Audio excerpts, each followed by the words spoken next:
Well done. We'll just wait for Carl to say let's go.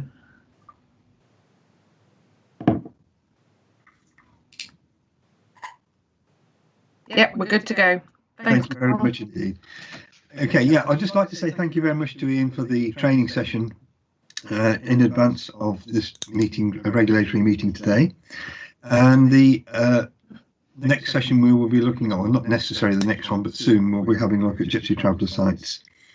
The other little thing I just mentioned for members is that due to some of the restrictions that we're now under with the COVID-19, we are looking at different ways of exploring things like site visits. And for that, we will be looking at using drone footage of sites and then presenting that to members so they can get a better visualization without necessarily having to physically go to site. It doesn't stop members going individually to site, I'm sure, if they have permission to do so. However, it does mean that the majority of us, especially those who are isolating, have a better vision of what the actual applications are.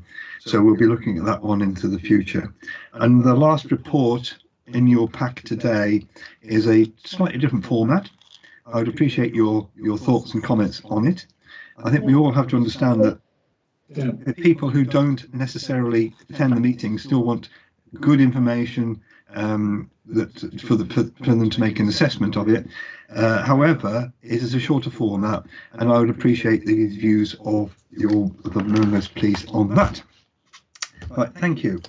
Right, moving into the meeting proper then. Welcome to this virtual regulatory meeting. Housekeeping rules as usual. If you wish to, please turn your video off just to help on the bandwidth matters, and obviously mute your microphone unless you want to speak. Please use the raised hand function. Helen will pick this up and she will then let me know that there is someone who wishes to speak. Councillor Gifford has his hand up at the moment. Councillor Gifford, and you're muted. You're muted. Sorry, yes. The training, which I missed because I couldn't find the invite. I really would be interested in having, I gather it was very good training, and I would be very interested in having the copy of the slides if possible. No problem at all. No problem. Yeah, they have been distributed, but we'll make sure it goes. Helen, if you could do that for Councillor Gifford, I'd appreciate it. No problem. Thank you.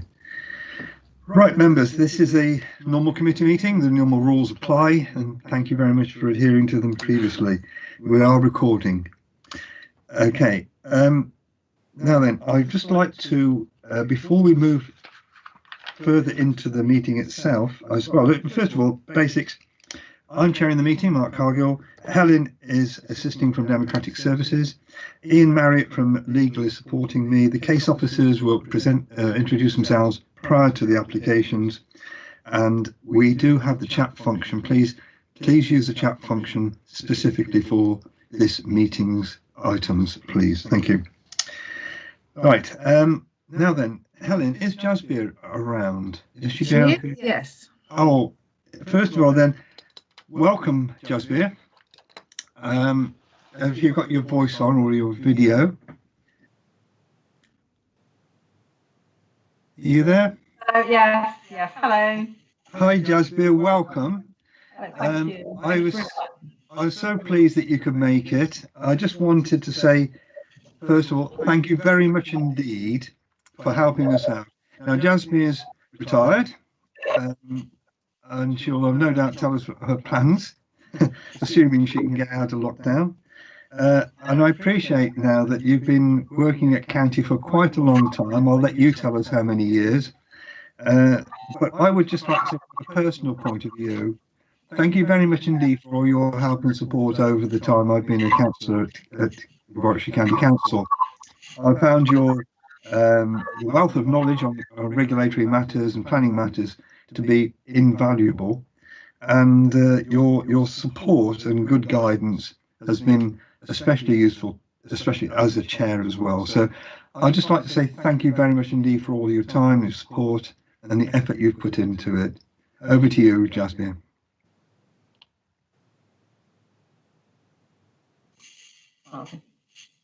Can you hear me? Yes, we can. Okay. Thank you. First Can of we all, see you? Can we All see right. you, please? can you, Go on. can you see me? No, we can't yet. All right. My camera's on. Ah, got it now. All right.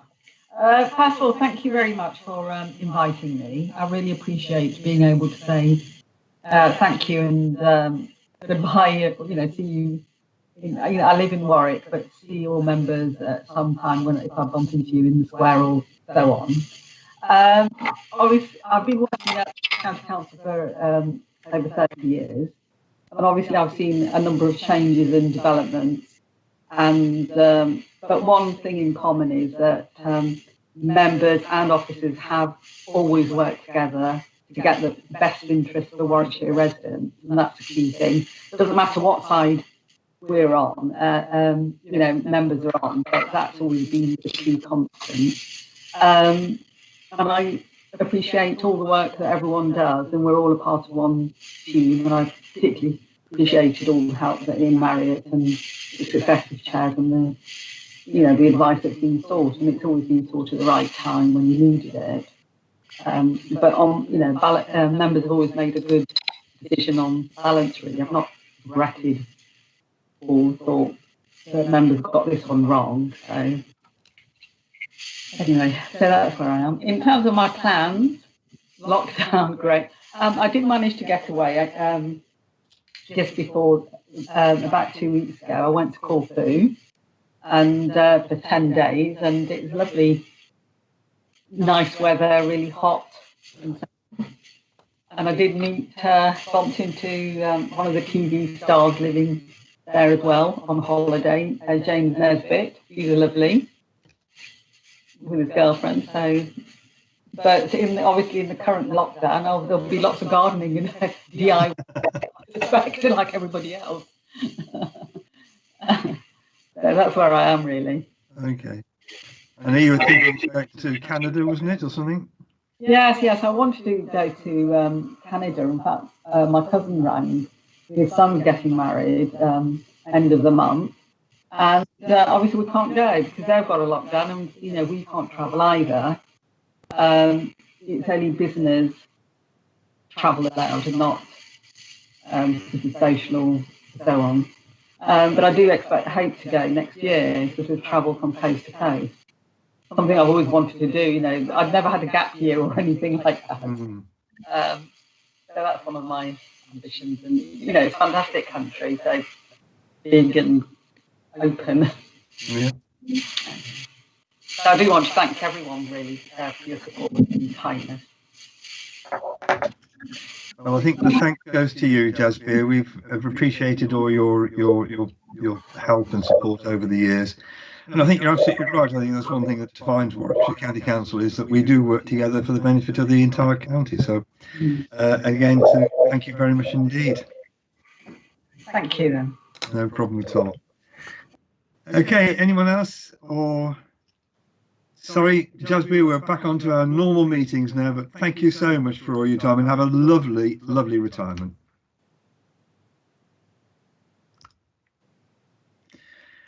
Okay, Helen, can we go to apologies, please?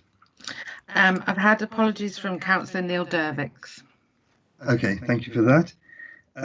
Now, members, just to go over the disclosures of pecuniary and non-pecuniary interests, if you have an interest in any of the applications coming forward, if you could either let Helen or myself know now, or alternatively, just prior to the actual application. Are there any declarations?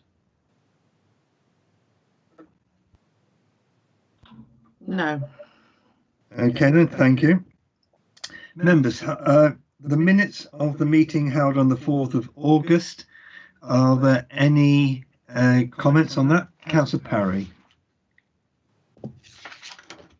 Thank you, Chairman. Just to really highlight on page 2, where it mentions that I stated that the site was part of my division and that I sat on Snitterfield Parish Council. I don't actually sit on Snitterfield Parish Council, but I attended a meeting at Snitterfield Parish Council because it's part of my division, but I'm not a parish councillor.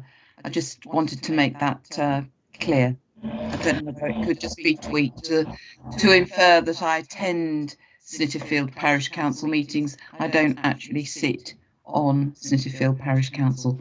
Okay, thank you, Councillor Perry. That's fine. I'll get that changed for you. Yeah, Thank you, lovely. Helen. And one other item I did notice, which I've raised, is a list of willing landowners for offset development schemes. That's not been sorted yet, but it is in train. So, if there's nothing else, I'd like to move on to our first application, which is planning application RBC/20CM002 land at Ling Hall Quarry landfill site, Coalpit Lane. The presenting officer is Sally Hanani, and we have an objector and the applicants to present to us as well today.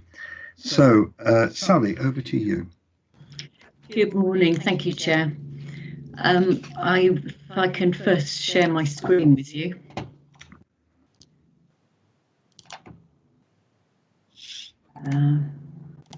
Right, okay. Hopefully you will be able to see the screen in full. If you just let me know when it's there. I should just, before you go, Sally, just delegated decisions. There were two items which I just forgot to mention: Ulster Sewage Treatment Works and Itchen Bank Sewage Treatment Works. I don't believe there are any issues, members, about those two. It's just for information. Thank you. Sorry, Sally, I interrupt. Is my screen being shared at the moment? No, it's not. No, okay, beg your pardon. Let me start again.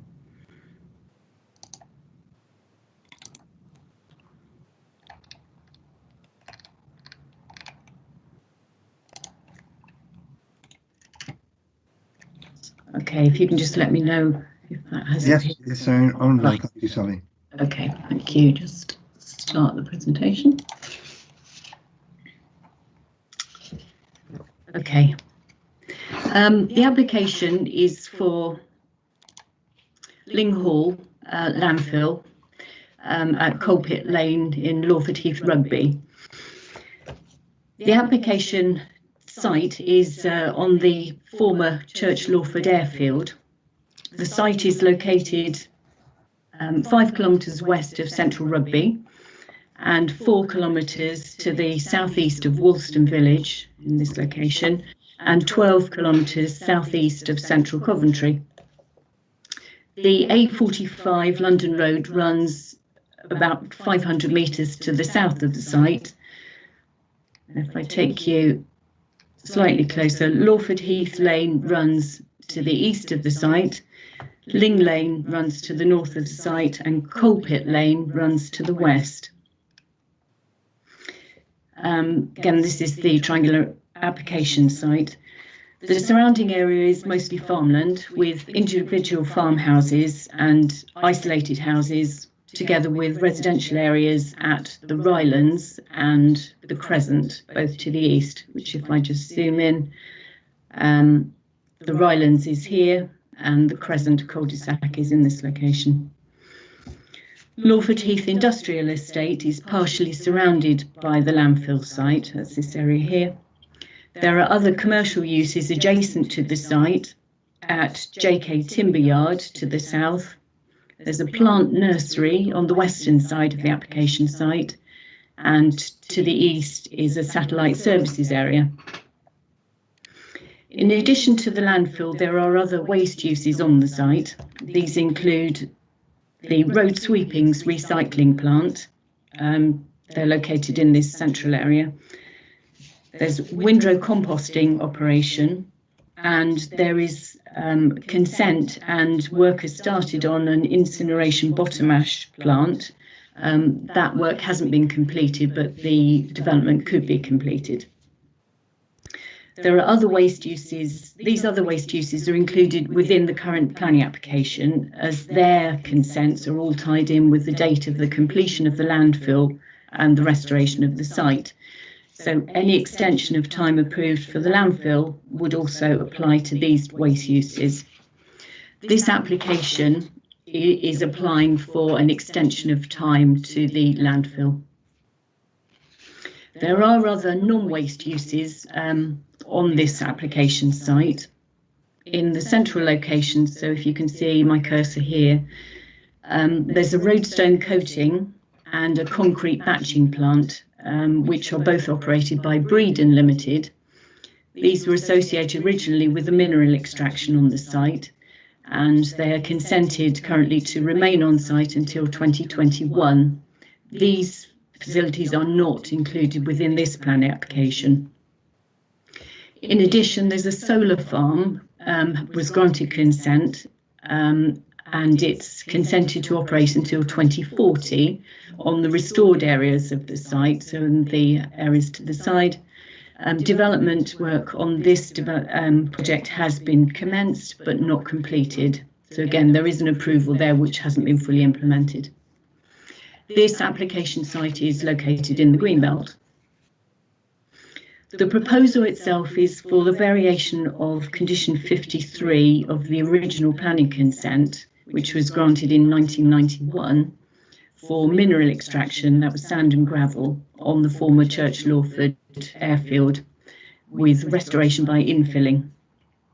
Condition 53 required the site to be restored by the 14th of May 2021, so next year. Permission is now being sought to extend the end date by 10 years, and that's until 14th of May 2031. Because this is a section 73 application, the red line area of the site is the same as the 1991 application. So it does include a larger area, but parts of that original site have now been sold off, and this area to the east is no longer within the applicant's control, and there's never been any mineral extraction here, and there is no intention for mineral extraction as part of this application. The mineral extraction started on the application site in 1993 and was finished in 2009. Since that time, infilling with household waste and restoration has occurred. Restoration is largely to grazing land, and that has continued to the present time. In the area to the west of the application site, the restoration is woodlands and water bodies where there has been no landfill. The site is divided into a number of cells, and these again are subdivided. The outer areas were the first to be restored, so the lower number cells along this northern edge have already been extracted, filled and restored, and that's currently grassland. If I just take you to the next plan, this shows the blue areas are the areas that have been restored. So it's this outer edge, northern edge, this area of lakes, and also an area on either side of what is actually the old runway and the operational area. These have also been restored. The current active tipping area is coloured green here, and the pink area is the area remaining to be infilled, and those are the future cells. I have spoken to the applicant. I think actually this green area is now extending slightly further west into this pink area. Some of that has already commenced. This actually shows the land levels in 2018. And if I can just show you, this is a plan showing the pre-settlement contours, but it's roughly the same as the final restoration scheme will be for a raised area to the north, here the highest contours, and again to the southern area. If I just go back to the general plan. The consultation for the application was advertised in the Rugby Advertiser, There were 2 site notices displayed on site, and I delivered letters individually to 86 of the nearest residential properties. That's including the local farmhouses, all the properties in the Rylands and the Crescent, and also onto the industrial estate. In response to the consultations, we received objections and representations from 9 individuals. They raised issues, and these were comments coming from people in the Rylands, from the Crescent, 1 company listers on the industrial estate, and a landowner to the north of the application site. And the comments, which I will come back to in more detail, related to flooding and drainage, dust, odour, noise, litter, traffic, vehicle routing and parking, and asbestos.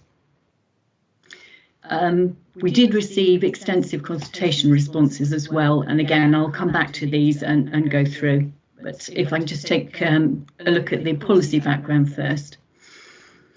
The Waste Regulations, England and Wales 2011, directs planning authorities to have regard to Article 13 of the Waste Framework Directive, and the National Planning Policy for Waste expands on this legislation, and it requires consideration of the impact of waste management facilities on the local environment and amenity. Landfill sites are required to be restored to beneficial uses at the earliest opportunity and to a high environmental standard.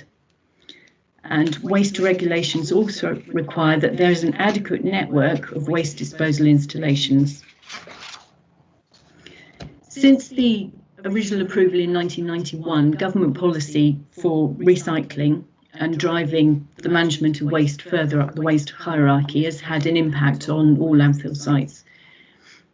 The impact really has been to slow down the rate of infill. This has to be a success story, and the applicants have to be forgiven for the delay in completing the landfill operation. It's that successful policy, but it does mean that there's a requirement for a longer time period to complete the infill and subsequent restoration. Mineral extraction and the subsequent restoration by landfilling was an acceptable temporary use in the Greenbelt in 1991, and it remains in accord with policy, as the openness of the Greenbelt will in the long term be restored. Mineral extraction, as we heard earlier, is an acceptable Greenbelt use. The original approval for the Linghall site was in accord with policy, and the variation of condition for the time for the completion of the operation and the restoration is also considered to be in accord with those policies. There remains a 4 million cubic metre void at the landfill, and at the current rates of 400,000 tonnes of waste per annum, this will require an additional 10 years to complete the infilling, we're advised, and to complete the restoration. If the landfill was required to be finished in May 2021, as is currently approved, it would leave an incongruous landform, which would need to be significantly altered to prevent problems with drainage, leachate and landfill gas control. You can't leave it as it is. It would need to be sealed and finished in some way. And that would require the importation of material and or the movement of considerable volumes of already deposited waste. So there are implications if it's required to close in May next year. If I go through consultation responses, we had no objections from Rugby Borough Council Planning. Rugby Borough Environmental Waste Service were also asked to be consulted, and they had no objection. There was no objection from our own Highways at County or from Highways England. Woolston Parish Council raised no objection, but they did raise an issue that HGVs are travelling through Woolston Village and are concerned that vehicles should not be using that route. The Environment Agency and Rugby Borough Environmental Health have also raised no objection to the application. The Environment Agency states that the site operates under an environmental permit, which it monitors and controls. No additional conditions have been recommended by the Environment Agency. Again, I'm going to come back on various issues to look in more detail. County Ecology were satisfied with the details submitted by the applicant to show biodiversity net gain, which they would expect on this site, and that adequate mitigation for biodiversity loss as a result of the landfill and the remaining areas would be achieved. Conditions are recommended to ensure the net gain is achieved and that the restoration plans as detailed are provided. I do have some changes to make or recommendations to alterations to the conditions as they appear in the report. So again, if I can come back to that at a later point. County Archaeology raised no objection in principle to this application, but again, subject to conditions, and I do need to discuss that again. So if I can go through the issues. Firstly, noise as an issue. We did receive one comment from a local resident referring to noise as an issue. Environmental Health at Rugby Borough have recommended a condition to control noise levels emitted from the various workings on site, and have suggested that that be ties in with the details of the noise assessment that was submitted with the environmental statement. So there is a condition recommended which goes into the detail of that supporting document. The hours of operation on the site are not proposed to be changed from the existing, and they are currently 7 in the morning until 6 in the evening, Monday to Friday, and 7 in the morning till 1 in the afternoon on a Saturday, with no activity on a Sunday or bank holidays. There's also actually no activity within 200 metres of residential properties before 8 in the morning. As I say, there's no proposal to change that condition. The next issue is odour. I did receive several comments from local residents and local landowners, and also through our own colleagues at county. There were complaints over the summer of odour received, and also via Rugby Borough Environmental Health Officer. Environmental Health has stated that they received 6 complaints between February and August this year. The complaints have been investigated by the applicant in the area, and they were largely unsubstantiated actually. The applicant does do a daily site inspection, both within the site and on the edges of the site, sort of looking or smelling, sniffing for odour.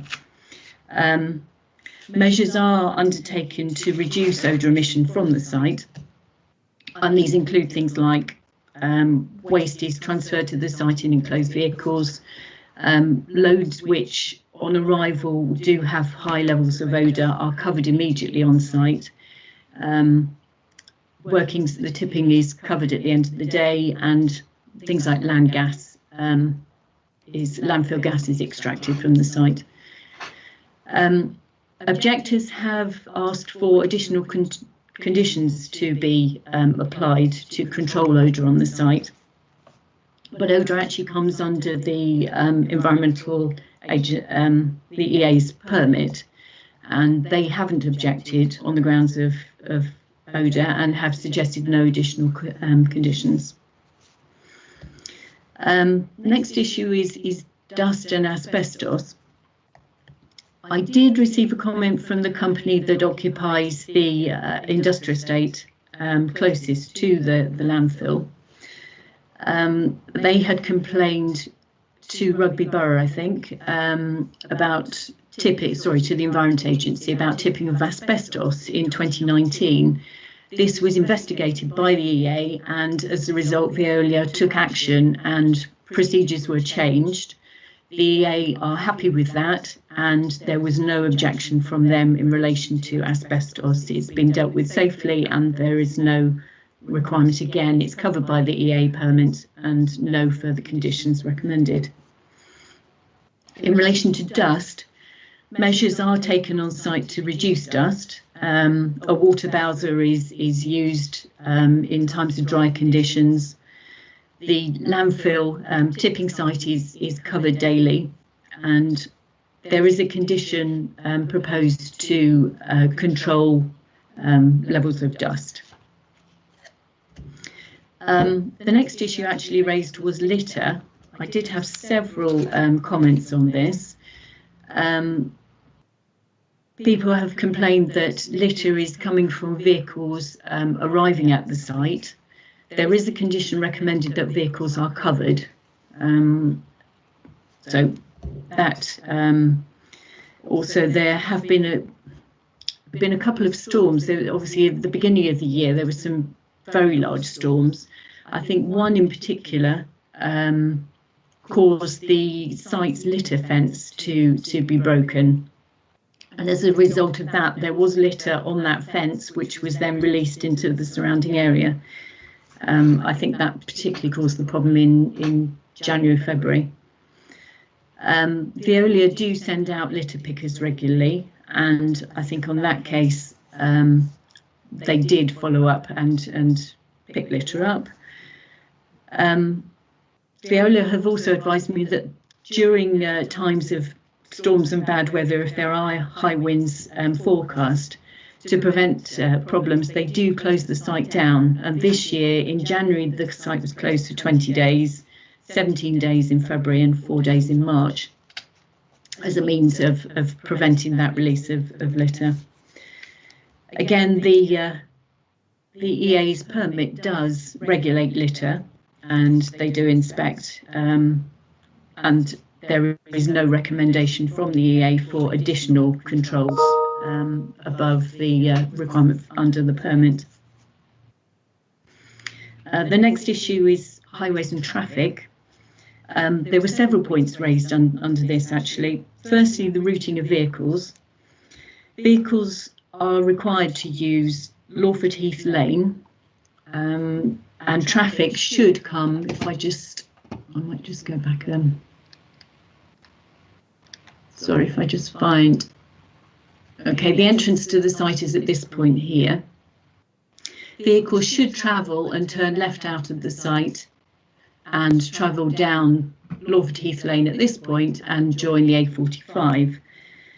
They're not required, not allowed to turn left onto Lawford Heath Lane coming this way towards Lawford Heath. There is a Section 106 agreement to control the routing of vehicles, and this has been renewed on each waste operation and other uses on the site, and would be a requirement again for this application for a new Section 106 agreement to be drawn up and signed prior to the decision notice being issued if this application is approved. The second highway issue that was raised was the queuing of vehicles. If I can just come forward a bit. Queuing of HGVs on the road next to the site entrance, and queuing for some distance before the site opens in the morning, and with some vehicles actually parking overnight. This results in traffic problems and poor visibility around that corner at the bottom southern end of the site. And also because of the lack of facilities for drivers who parked up for an extended period of time, there is littering and fouling of the area. Veolia have put up signs on the highway to discourage this, and have written to all customers asking them not to arrive on site before the site opens. I think this is a problem across many landfill and other such sites where drivers are coming some distance. So it's not always within the applicant's control. I think they, as I say, they have written to their customers, but it can remain an issue and may be a police matter. The third issue under this is dust and mud on the road. The site does operate a wheel wash and has a long concrete inroad and runs a road sweeper. So vehicles should be leaving the site having been cleaned onto the inroad. And as I say, the road sweeper is running 3 times a week regularly. Twice a week it goes down as far as the A45 junction there and back, and obviously additionally it's used as required. The next issue to cover that has been raised is flooding and drainage, surface water drainage issues. We have had an objection from a local landowner and relating to flooding in the area caused by the landfill. There is a surface water management plan which is prepared and monitored under the EA permit, and it includes drainage within the site via swales within the site boundary, which directs surface water to ponds on the site. On the image I've got up, actually, the swales run sort of across the northern side of the site and into ponds on the side. I'll go through my site photos in a little while, but on my site visit in January, it was not long after one of the large storms had gone through and the country was experiencing flooding across large areas. Ling Lane along that northern area at that point was underwater, and you'll see that in my photos, and the ditches on either side of the road were also full. Since then, there has been work on both sides of the road to clear the ditches, and when I went out on site again in October, I deliberately went out when there'd been another heavy rainfall and flood event, and looking at the photos then, you'll see that the road, Ling Lane, at that point was not flooded. The Environment Agency have not objected or again recommended any additional planning conditions in relation to drainage on this site, particularly given that the surface water management plan is part of the permit. In relation to ecology, conditions were included in the original consent for the restoration of the site, and because of delays in completing the landfill, there have been additional mosaic habitats that have developed over time. The applicant is providing an additional 6 hectares of higher quality habitat. This includes 4 hectares of lowland grass and scrub, a hectare of reed bed, and 1 hectare of carl woodland, which is sort of flooded woodland. And there's also a 50-metre length of sand martin banks within the application site. And these are all to ensure that the provision, the biodiversity net gain is achieved across the site. The county ecologist was satisfied that the biodiversity impact assessment and the revised restoration schemes would provide a biodiversity gain across the site, and there is a recommendation for conditions. The conditions, as I say, I have drafted 3 conditions recommended. There was one for the LEMP, which was, sorry, the applicant has come back to me to say that there's a sort of duplication in the conditions. And I think condition 4, as it's shown in the report at present, sort of duplicates the requirements of conditions 15 and 16. And that I'm actually proposing a rewriting with a single condition that will cover those 3. So maybe if I come back to that at the end when I've finished going through my presentation. In terms of archaeology, the area does have important archaeology, with a scheduled ancient monument in this area and the southern area of the site. And there's evidence of settlement in the area over several time periods, so it has got archaeological significance in this area. Archaeological excavations have been carried out over the site prior to and during the development of the quarry. Condition 3 of the original planning consent has not been fully discharged, as the work was done on site, but the research and the recording of the findings hasn't been completed to date. The original applicant was Ideal Aggregates, who are now Breedon Limited, and the applicant currently is Veolia, who run the landfill. However, the requirement for the planning conditions does go with the land and not with the applicant, and therefore that condition still applies, and there are requirements to complete it. A condition is recommended that work is completed, for the outstanding archaeological work, and it's then a matter of who pays for that additional work to be completed, and that's potentially a discussion between the landlord and the tenant on this land. A condition is also proposed to provide a programme of archaeological work for the remainder of the site that has not yet been excavated, and that's mainly this area along the runway. This site does have a 6-monthly liaison group that meets, and that will continue to operate for the extended period of the application running. If I can just then take you through my photos of on site. So this is showing the cells and the areas currently in use. This is the entrance to the site from Coal Pit Lane and the inroad into the site.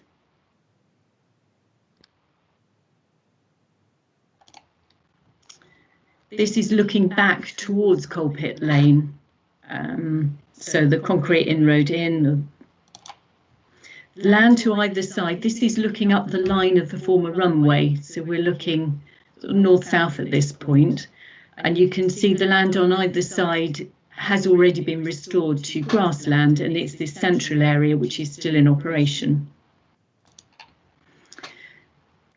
This is the weighbridge and the wheel wash. And this is the concrete batching plant, which is not part of this application, but it is on that central area.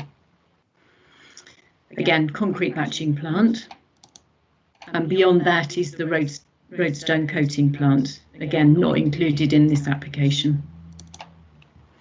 This is a photo of the road sweepings plant.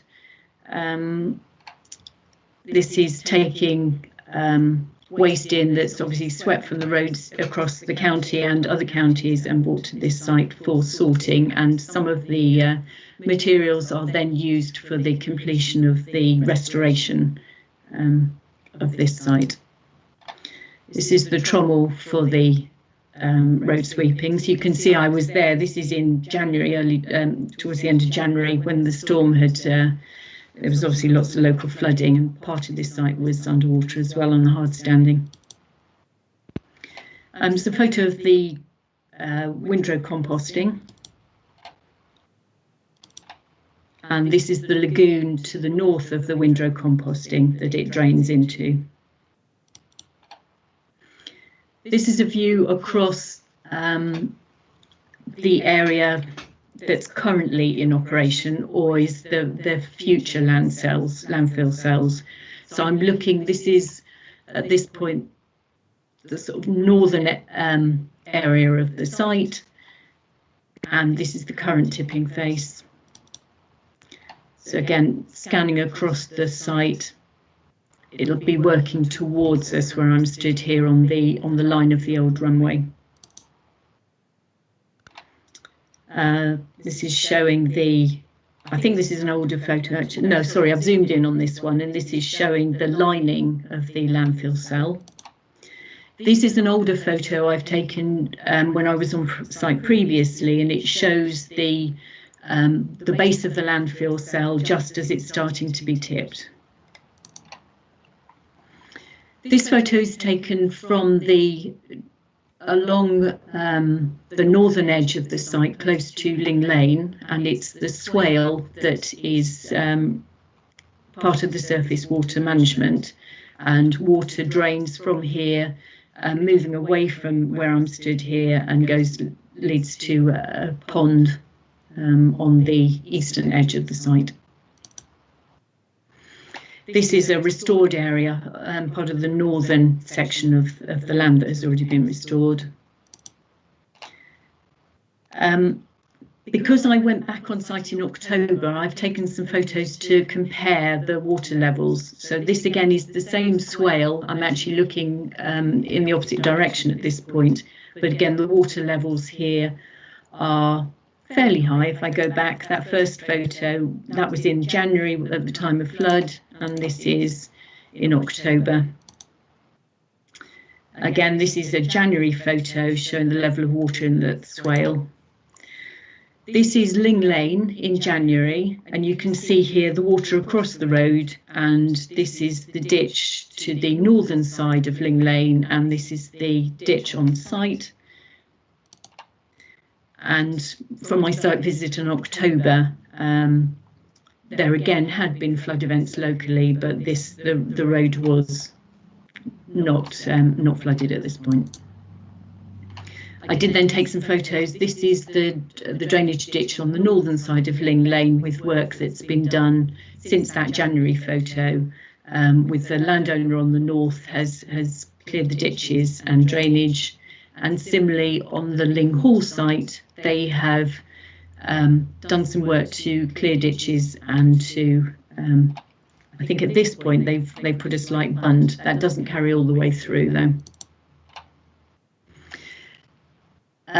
In response to, or in relation to vehicles parking on the road and littering, the applicants, they are trying to prevent the problem, and they have put signs up on the highway verges to discourage and prevent the issue that queuing of vehicles or littering. I've got some photos now that I've taken sort of as I've travelled around the outside of the site. So this is from Coal Pit Lane, looking towards into the application site, and at this point you can see this is the restored land level and grazing land. This land here is not part of the application site. On here I'm on Ling Lane, looking back towards the application site, and you can see the landfill, the restored area in the distance.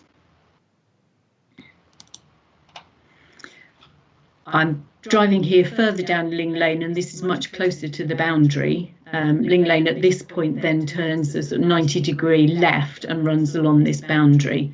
And you can see this is the restored land level of the landfill. This is looking through the hedging in Ling Lane to give that view of the northern boundary, the restored grazing land. And the next photo is closer to, is again from Ling Lane, closer to the junction with Lawford Heath Lane, looking back towards the application site. And this is again a completed restored area of the landfill. This is, I'm just looking slightly to the side of that previous photo. So if you just turn to the left, this is the view at that point, and again you can see, and the pond and the swale comes around this area for the drainage into a pond area just beyond. This is the land further to the east, looking towards the satellite business premises, and also in the distance you can see the line of the restored landfill. This is a photo I've taken, and it's zoomed in from Lawford Heath Lane, so I am considerably zoomed at this point, and that again is showing on this front edge the restored area of the landfill, and as part of the existing landfill operation, and you can see the litter fence that surrounds the site to keep the litter. That's the end of my photo. So in summary, the mineral and extraction and the subsequent landfilling was originally approved as an appropriate use in the Greenbelt, and it remains so until it is completed and will restore this the openness of the Greenbelt on completion. It's a temporary use which in the long term, and it is in the long term, would not reduce the openness of the Greenbelt and will be restored to grazing and woodland. The completion of the landfill would achieve the approved restoration of the site in compliance with the aims of the development plan. Restoration of the site would result in an increase in biodiversity in the long term, and any consent that is granted will be subject to the completion of a Section 106 agreement in relation to the routing of vehicles again. There are conditions proposed. As I say, there are a few that need just slight tweaking in terms of the ecology conditions. So condition 3 requires it's currently phrased that work should not commence, and it numbers cells 11, 12, 13 and 14. Speaking to the applicant, actually cells 11 and 12 are already in operation, so that can remain as a pre-commencement condition, but it should be amended to just have conditions 13 and 14, cells 13 and 14, so that it's not an enforcement matter for the applicant, because they'd already, under the existing consent, already cleared that land. And as I say, the other conditions, 4 for the LEMP, I have suggested wording for a revision to that, which would supersede conditions 4, 15 and 16 into a single condition, which I can show on the screen if that's necessary. But my recommendation is approval subject to those conditions. Thank you very much, Sally. I think I've got a bit of feedback. What are we getting? Mark, I think you've got 2 microphones on, so you need to knock one off because you're feeding back. Can't we have? Let me just try that. That's been done. Thank you very much indeed. Right. Before we go on to technical questions for Sally, are members happy if Sally sends me the rewrite for those conditions 4, 15 and 16, and I can then accept and approve those? Are members happy with that? Yeah. Thank you very much indeed. Okay then. Right. Members, any technical questions that you would like to ask Sally before we bring in the speakers?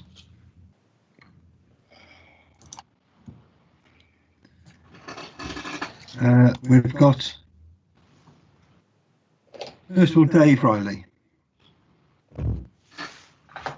Thanks, Chair.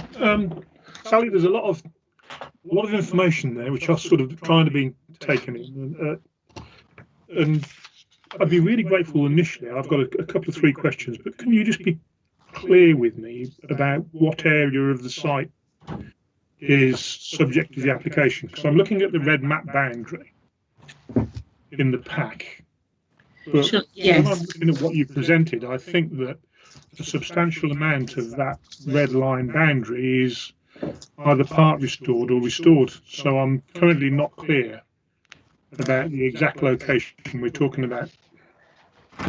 The red line site that I showed you on the appendix map it has to be the same as the original red line of the original application, because this is a section 73, which is a revision of that previous application. So for that reason, it does include areas of land which are now no longer within the applicant's control. So the operation and the future landfill cells are more centrally located. So I can share my screen again and show you. That might be helpful, actually. I appreciate what you're saying about the original boundary, but clearly, in terms of the considerations of the harms of the application, if it's a significantly smaller area, it would amend my consideration. It doesn't include the parcel of land which are fields to the eastern side of the application site, and much of the land has also been restored along that northern edge. Along the western edge where the lakes are is largely restored, and also to the west and east of the runway, but they are still included within the application and would be subject to the overall restoration scheme. So they are included. The active landfill is in that central area. Have you got that on the map you can show us? Yeah, I'll share my screen. Please.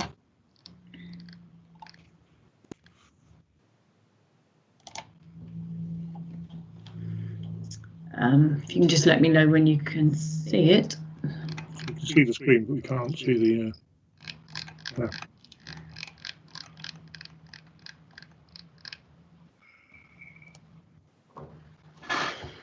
Right, okay, so this is showing the area in green, and actually, as I say, part of this pink area is now is the active tipping area, and this is the future. The pink is the future tipping area. The land in blue is already restored. So the difference here is that this area of land is no longer included in the application. Okay, thank you for that. So keeping on that map, then for the residential communities at Lawford, yes, and also the Cres, in terms of the visual amenity impact on the character of their communities, what can they see of the green and the pink areas? From the residential areas, can I just go to the if I go to this plan, so the active areas in here, the future area here, Lawford Heath residential areas are here. Their views are actually limited into the site because there is the restored area here. There is a more of a view when you're in the I can't see where you're pointing to. Your cursor isn't coming up on the screen. Oh, sorry, beg your pardon. Let's see if I can. Right, is that showing now? That's it. Beg your pardon. So the residential areas here, they're largely screened because of the restored areas. So this area here has already been restored. There is, when you're in the industrial area and the premises here, the restoration isn't completed around this area. So there are going to be more views in this area as it comes round. But the buildings in the square aren't included in this application. That's the industrial. That's the industrial area. Yeah. So it is sort of, yes, surrounded by the landfill, and it currently has the working face here, and it will be moving around this edge of the site. So sorry, Sally. Is it therefore screened by either the existing buildings or the restored the restored areas? Residential areas, yes, it is. Yes. Okay, thank you. That was the first question. Thank you very much. Ready? Okay, Councillor Phillips. Oh, sorry. But that's two more. Would you mind? Oh, sorry. Carry on then. Sally, the question of restoration and temporary nature is clearly an issue with this application, and the planning inspector last week, or was it 2 weeks ago, when they considered the county council's mineral strategy, took some time to debate and consider the link between minerals areas and restoration plans, and what is a common problem apparently nationally of restoration taking unacceptably long periods of time when an original approval was purely for extraction. So in this instance, reading your papers, restoration should have been undertaken in 2009. It was extended to 2021, and now there is a proposal for a further extension of another 10 years. So at what point does temporary finish and something become permanent? Because I can understand how one might consider 10 years to be temporary, but now we're into a 22, 23 year period. You know, that's a quarter of somebody's life. So how temporary is temporary, I suppose, is the issue in terms of planning considerations. And then my final one is just a question about developer contributions in terms of the impacted communities, because looking at the map, I think I can see a relatively small residential community that's impacted upon by the site, and some of the restoration looks really positive. It's just whether we couldn't extend a 106 to require proper planting on those restored areas, because at the moment they're earth buds with grass on them, which are okay, but can we naturalise them in terms of their visual appearance? That makes sense, to fit in with the rest of the area, because your photographs show mature woodland along hedgerows and land that looks attractive to me sitting here looking at your pictures. So can we make it match? If I go back to your first question, the restoration, how long it takes, the original consent was for until 2021, and that included the mineral extraction. There wasn't a cut-off point for the restoration. It was mineral extraction and then restoration by landfilling, completion by 2021. So that there's not a second consent or an extension of time in there. This is the first application. Then, as I said, it's down really to the success of government policy that waste is being moved higher up the waste hierarchy, and that landfill is taking a longer period of time to achieve. So, yes, I mean, the restored areas have been carried out around the edges of this site intentionally to screen and to make sure that the visual impact is reduced as much as it can be. But there has been that slowdown in the completion of the landfill operation. The restoration is a progressive process, and it is proceeding. The land to the north is intended to be grazing, and also there's a consent for solar farm on some of that restored land as well. So I think there is a conflict potentially of putting woodland or hedging on some of that site that has been restored because of the consent for the solar farm, which has consent to run until 2040. As part of that application, there was additional vegetation and a planting scheme approved, and that will come into play on the completion of that solar farm development. So there is some screening to come if and when that comes forward, but it's not part of this application. There is the proposal, the conditions required to restore this land as part of this application, but those things are separate. So I would need to know the details of the landscaping. As I say, there is some proposed for the solar farm. Thank you. Councillor Phillips. Thank you, Chair. My question is about the restored areas. From the photographs, they look quite a bit higher than the surrounding landscape, and there was a photograph of one of the lanes which had flooded. So the surrounding, the outside edges, they've been restored where the lanes are. And I just wondered, is there a connection between the raised areas and the flooding?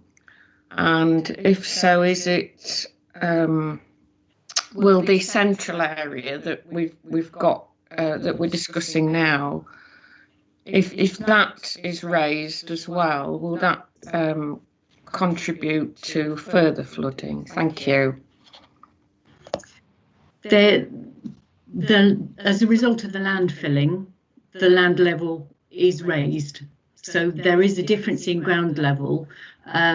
It's tipped initially and then covered, and there is a settlement after the landfill has been covered. I think final land levels are between 12 and 18 metres above the original ground level, and that's after settlement. So hence you have this the raised ground level. The surface water management scheme that is approved under the environment permit for the site has been designed to prevent flooding off of the site, which is the swales, the system of swales. Sorry if I try and find that photo. The system of swales through the site take the drainage. There's one actually running across this way. Sorry, it's in here, and leads to the ponds. That again, the infilling of the central area is designed to be drained to this swales, and not to discharge beyond the application site.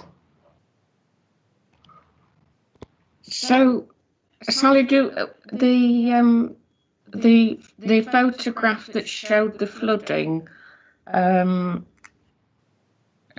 you give it? Let's go back to that one. Sorry. Yeah, can you just talk about that, please? And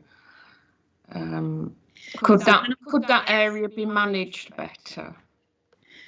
This was at a time, this was in January, when there had been, I think, 2 storms go through. It was exceptionally wet, and a large proportion of the country was experiencing flood issues. And I think at this time we do have a gentleman speaking who is going to raise this issue also, and the applicants are also have the opportunity to speak today as well. My understanding is, though, that there was the flooding in this area here.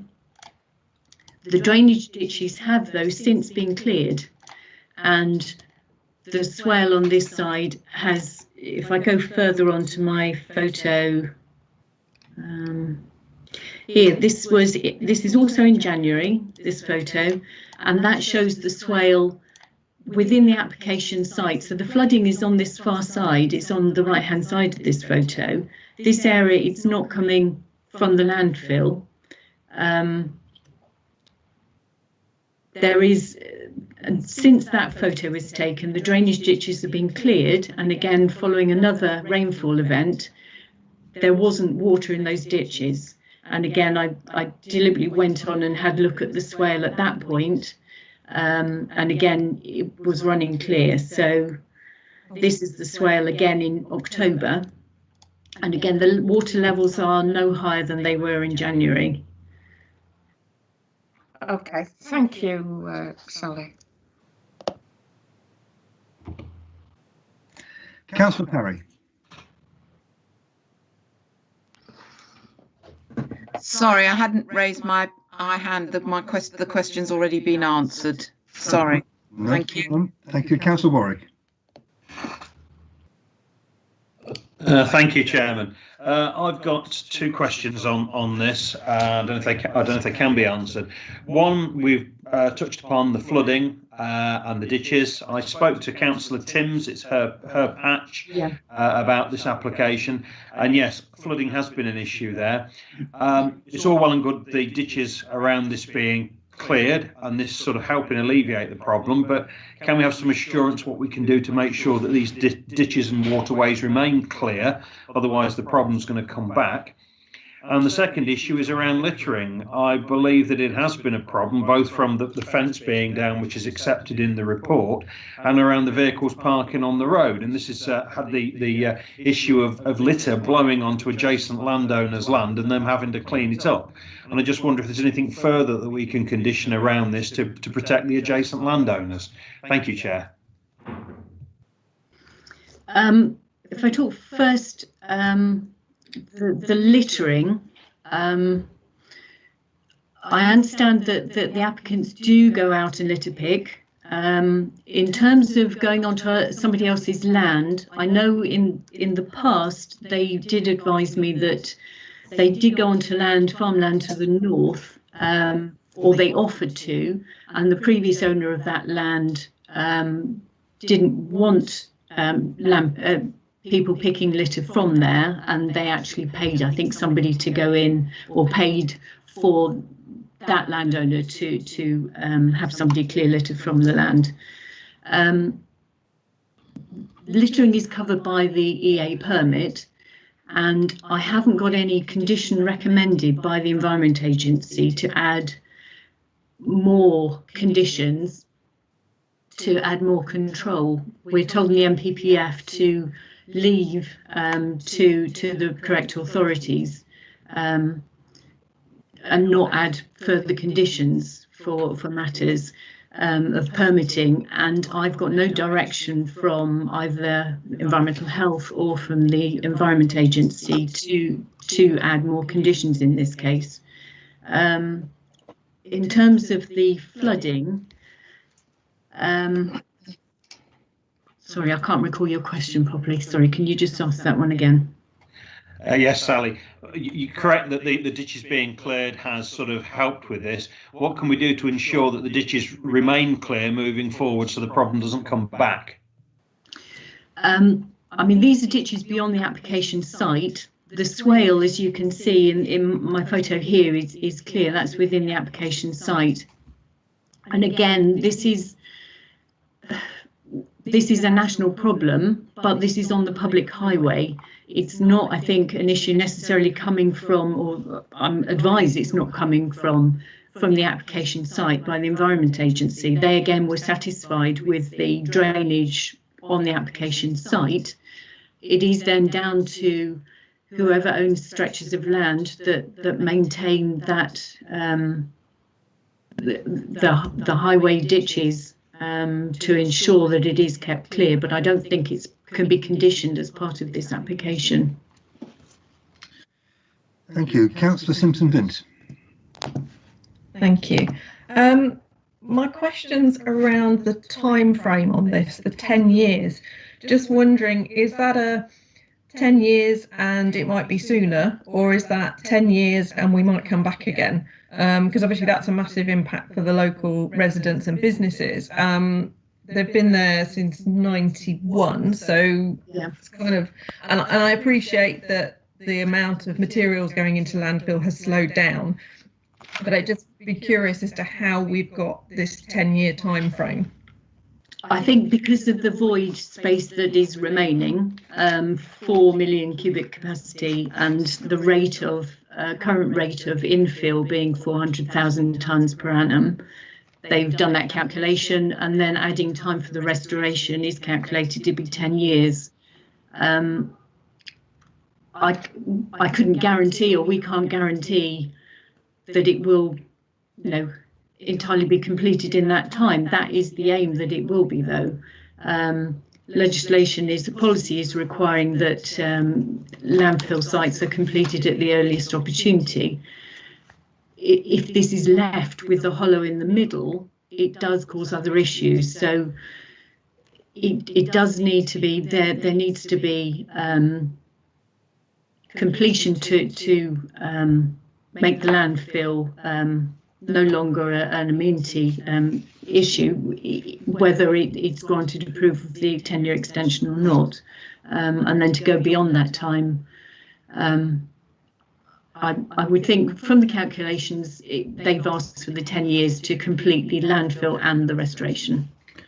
Sally, before we move on from that point, I'm assuming then, correct me if I'm wrong, that if they wanted to fill the void quicker, then they'd have to import materials to do so.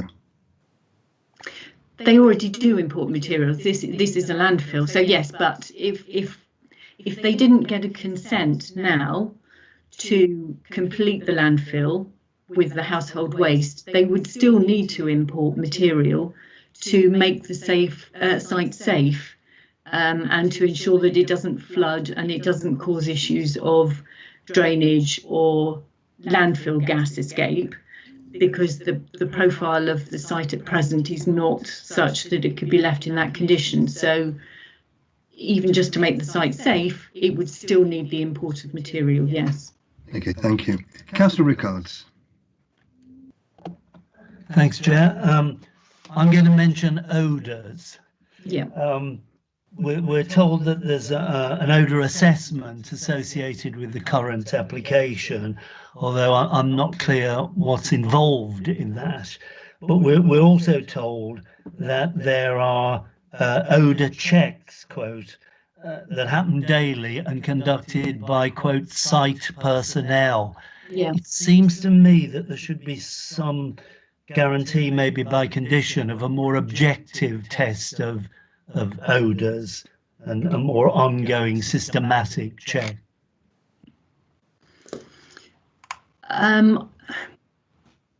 The site is controlled by the EA permit, and that, my understanding is, it does require the daily assessments to be carried out, which are done by the staff, the personnel on site, and that is a requirement. If odours are detected, then measures are taken to cover whatever it is or remove odorous material. I don't think the addition of further conditions, one, I haven't been recommended it by the EA, who again are satisfied under the restrictions of the existing permit, that it is controlled. There are requests from local residents that there could be more conditions, but I think the means are taken to address the issue. It is assessed daily, and I think the addition of a condition is not going to do more than the assessments that had already been carried out. Okay, if there are no more technical questions, and thank you very much for those, members, I'd like to bring our first speaker, Mr. Dale Aston, who is speaking against this application. Mr. Aston, you have 3 minutes if you would like to start. Morning, and thank you for the opportunity to speak. My name's Dale Aston, and I own Lawford Lodge Farm, which is approximately 70 metres from the northern boundary of the site, across Ling Lane. I wanted to start off really to talk about the application and how big the application is. The application at 400,000 tonnes a year, 4 million tonnes in 10 years, at the current landfill tax price of £94.15p, nets £376.6 million of revenue. And unfortunately, I don't think I stand a cat in hell's chance of objecting this proposal. I would, however, like to say that I understand the need for landfills, and there has been some serious issues relating to odour, air quality, litter and flooding. In section 3 of the officer's representations, it's clear that the local community has been badly let down, and I don't think it's really appropriate to say that the operator, their daily checks is, as Councillor Richard says, systematic checks. I'd like to ask the councillors, if you ever get in violation, do you ring up the police and tell them? You don't. The boundaries around the site, especially to the northern edge, has been raised over the last 6 months, and that's clear to see if any of you would like to go and visit the site. And this is to give more void in the centre of the tip. I'd like to ask the councillors as well if the Environment Agency has bothered to turn up today. It's now a virtual meeting. It's very easy for you to do so. But with such a big case, I found it absolutely incredible that the Environment Agency aren't on the panel today to answer the councillors' questions. It's such a big waste facility in the borough. I'd like to ask the committee to recognise the problems the site has caused and tackle them with some conditions attached to the planning permission. Odour and air quality remains a daily issue. Please could these be enforced by independent air quality testing within a 500-metre radius of the facility. And I think for the interests of transparency, these could be published to the local community alongside what air quality should be. Litter regularly blows off the site, whether that be directly off a landfill or trucks coming to and fro the site. Please could this actually be addressed with conditions rather than saying the operator just does this. We had a major event, which I've submitted photos to Sally, which she hasn't put on there. And it took 2 weeks of nagging the site manager to come out and address it. And I think 14 days. Sorry to interrupt you. 30 seconds. 30 seconds. Right. 14 days after the event, when we've talked about visual impact, which wasn't raised as a concern by any residents, I'm going to struggle to get through that. In conclusion, I only really call for this site to operate under the latest guidelines, rules and limits, and not simply renew outdated ones which don't address up-to-date issues. I'd like to thank you for your time. I'm willing to answer any more questions if I have opportunity. Of course, the members can ask you some questions. Can Mr. Aston? Yes, members. Councillor Riley, you have a question.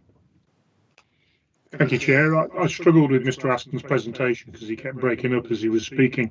Mr. Aston, I think your concerns are around litter exiting from the site, around the failure of the tenant to react quickly to the collection of that litter, and also from odour that's emitting from the site. Yes. More. Yeah, odour, littering and flooding is my main issues. Thank you. Are there any other questions? Okay, Mr. Aston, thank you very much indeed. Appreciate your time. Thank you. Thank you. Okay, our next speakers, I have Adrian Foster, Simon O'Connor and Chris Loudon. How are you going to handle this, guys? You've got 3 minutes between you. Hi, Chairman. I think it's probably best I will give a sort of quick presentation, or sort of presentation, an address. But the chaps from Veolia are here. Basically, if the committee members have more site-specific questions that I myself can't answer. So does that sound acceptable to you, Chairman? Carry on. You've got 3 minutes. Right. Thank you very much. So my name is Chris Loden. I'm a technical director with SLR Consulting Limited.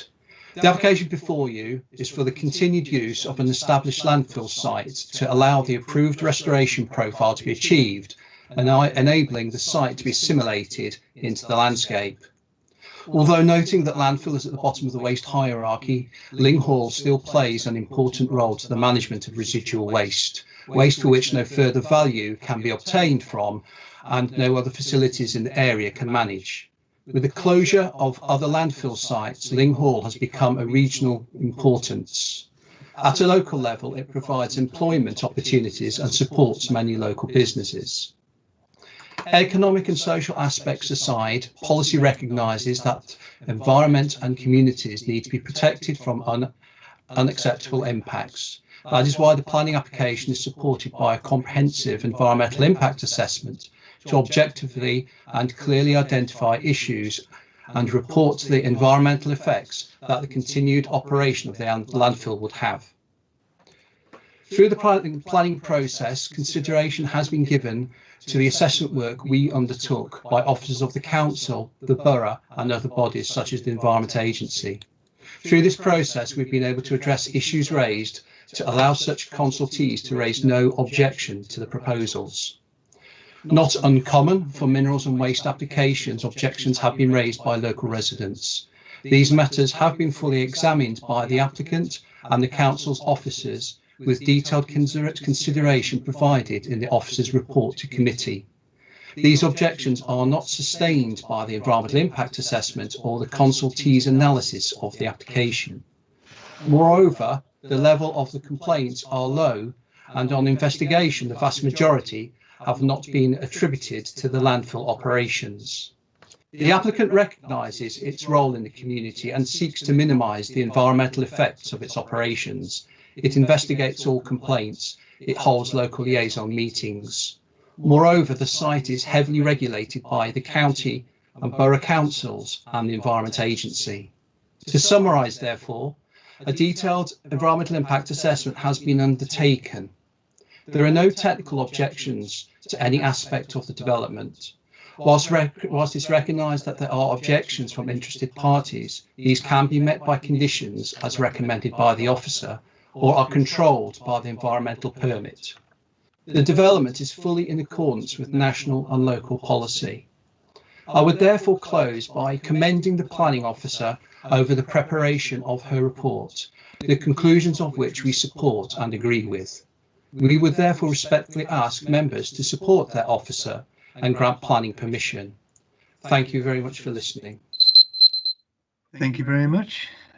Are there any other speakers, or is it just for questions? I don't believe there anyone else would want to speak. If anyone has any questions. Yes, members, are there any questions that you would like to? Councillor Riley. Thank you, Chair. You've heard Mr. Aston raise issues of direct experience about failure to manage litter, and you've heard members of the panel and also the local elected members raise concerns about litter. You've not made any reference to them in your statement. Would you like to give the panel some indication of anything that you will be doing going forward that might be conditioned that can stop this problem? Might be one better addressed by my client if they can.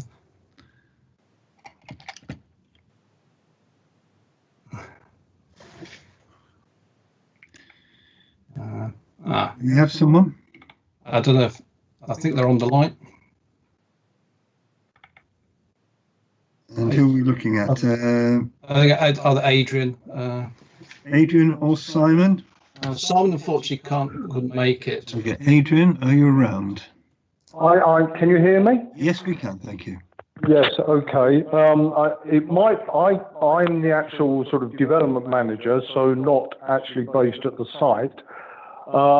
Now I have a colleague who should be on the line, Nick Robinson. Are you there? No. Okay.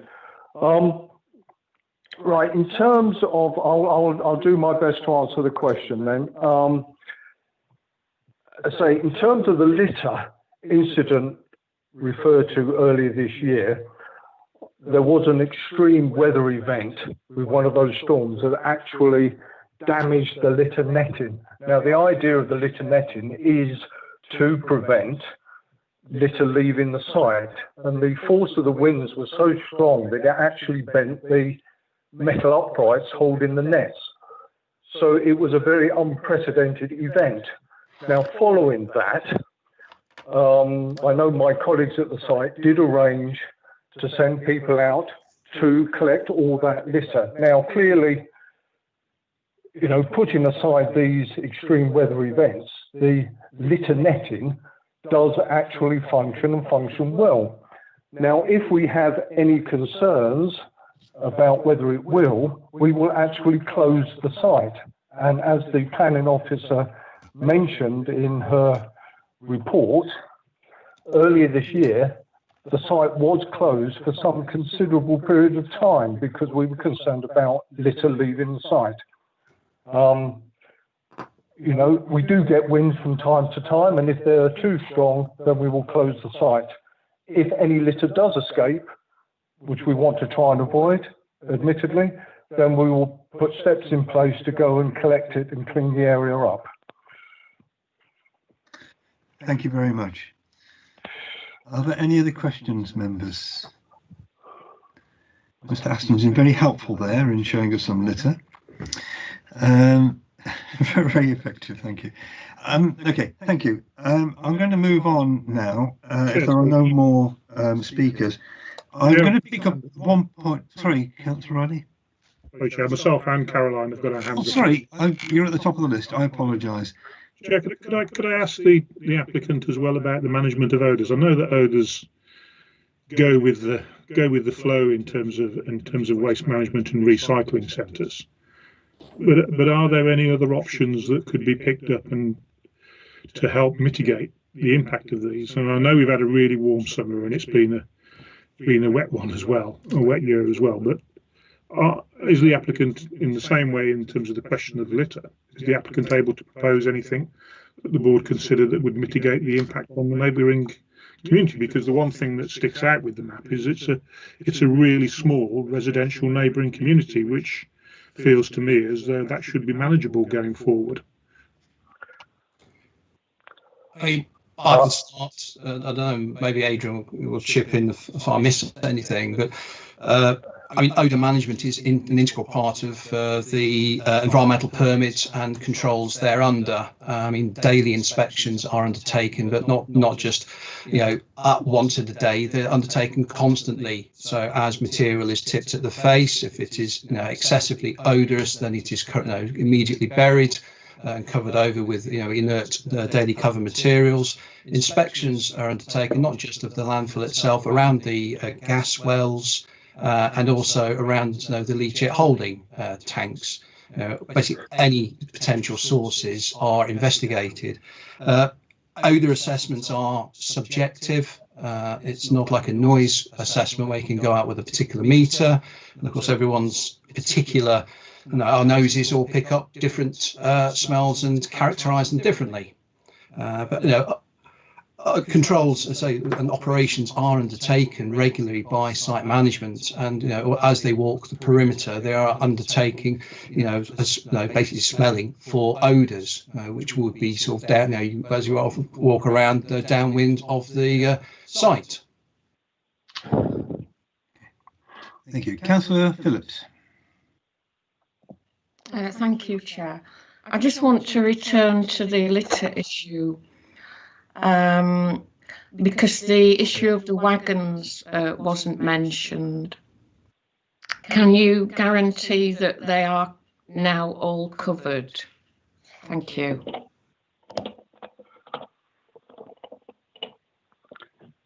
Adrian, can you comment? I mean, my understanding is that all vehicles entering the site are covered. Are the they'll be netted, or are there any enclosed vehicles if they're a refuse collection vehicle?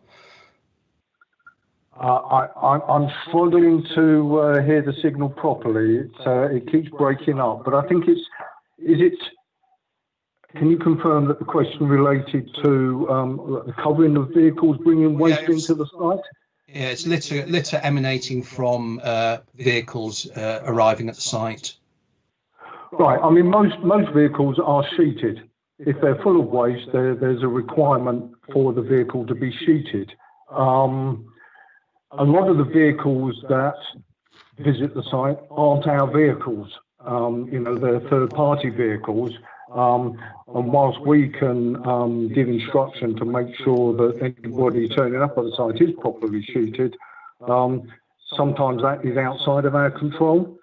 But certainly as far as all of our vehicles are concerned, then they will either be covered or they will be sheeted when they arrive at the site. Okay, thank you. I think there was a question there that I would raise with yourselves, and that is, albeit they are customers of yours and they're not directly your employees or whatever, you can still instruct them to do so and turn them away if they don't comply with your rules and regulations. So I think it is incumbent still upon you to try and enforce that as much as is physically possible. Certainly that has been done in the past. I mean, the planning officer mentioned the Section 106 agreement relating to vehicle movement, and there have been some customers who have breached that in the past, and they've been given a warning, and if they breach it again, then they are refused entry to the site. So where we can do it, we certainly do try and control what our customers do. Okay, thank you. Councillor Riley, one more question? Oh, thanks, Chair. You actually covered it. I couldn't get my hand to come down. See. Okay, thank you very much indeed, everybody. I'm just going to pick up one point that Mr. Aston mentioned, and which was an independent air quality monitoring. My advice given to me is that is something that we would need to look at rugby environmental officers to do. So perhaps that's something we can explore with them, but I think it's now down to rugby environmental health. Okay, members, we've now had all of our items. Are there any other technical questions leading from this that you wish to ask Sally of, please?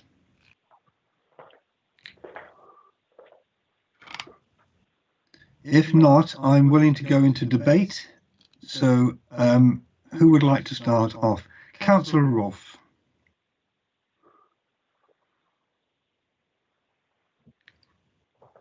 Thank you, Chair. On a site near me, a very large housing site near me, we have an issue, and which we resolved.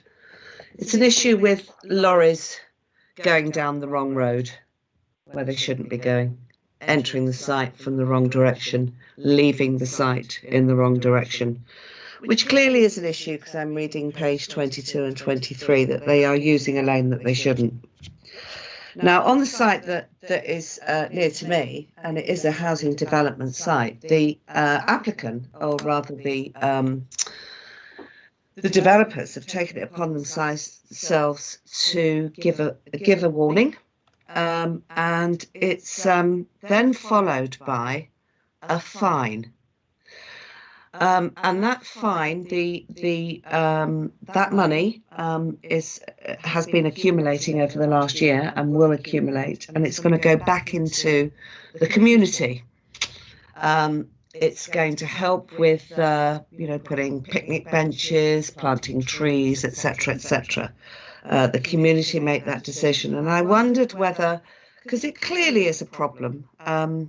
And it's a problem on lots of big sites, but it's been a problem for the last few years on this site that lorries are using, tipper wagons are using the wrong route. And I wonder whether the applicant would consider imposing a fine. Because what happens on the site near me is a fine is imposed and paid, and if they do it again, that contractor is not used. They do not use that contractor again. And I'm wondering whether something similar in a condition could be used. Thank you. Thanks. Well, we'll find out from Sally on that one. I know that the Section 106 will cover elements of that. But again, we come down to what you just mentioned there, which is external contractors and enforcement by the company. I'll get Sally to cover that one in a moment. So I'll come back to you on that one, Councillor Roth. Councillor Riley.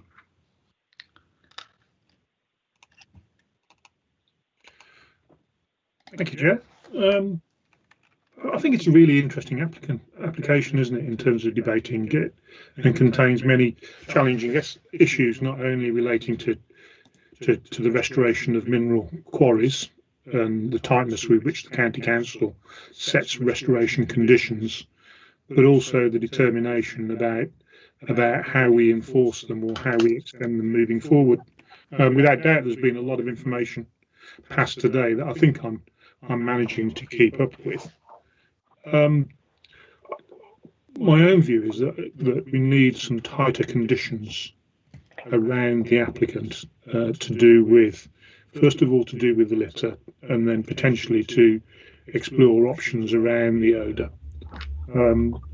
As I said in my questions to the applicants, looking at the site, it's such a small residential community that I cannot believe that multinational company like Veolia cannot put mitigation in place. For those that don't know, they are an international waste operator. So we're not talking about a small one-man band. We're talking about an organisation that will be setting precedents all over the country, indeed not wider. I do feel that there should be some proactive work in terms of restoration as well.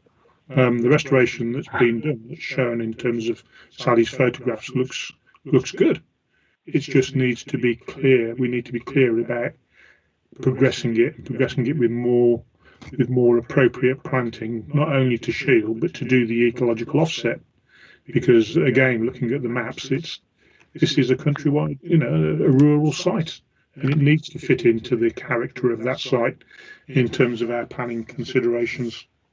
I do have, looking at the conditions, one additional question, which was, I've taken my paper away. But it was about a condition which talked about, it's condition number 12, which talks about no vehicle, plant or equipment or machinery shall be operated at this site unless it has been fitted with an effective silencer. Noise from vehicles has not been raised by anybody, so I'm a little bit confused as to why that is in as a condition. I'd far rather see that out and some clear requirements around developer contributions and offset than issues about the maintenance of vehicles. Well, before we carry on, Councillor Riley, I'll just pick up that point. My personal view is if it's a condition that we can actually enforce, then I'd leave it in, but I see your point.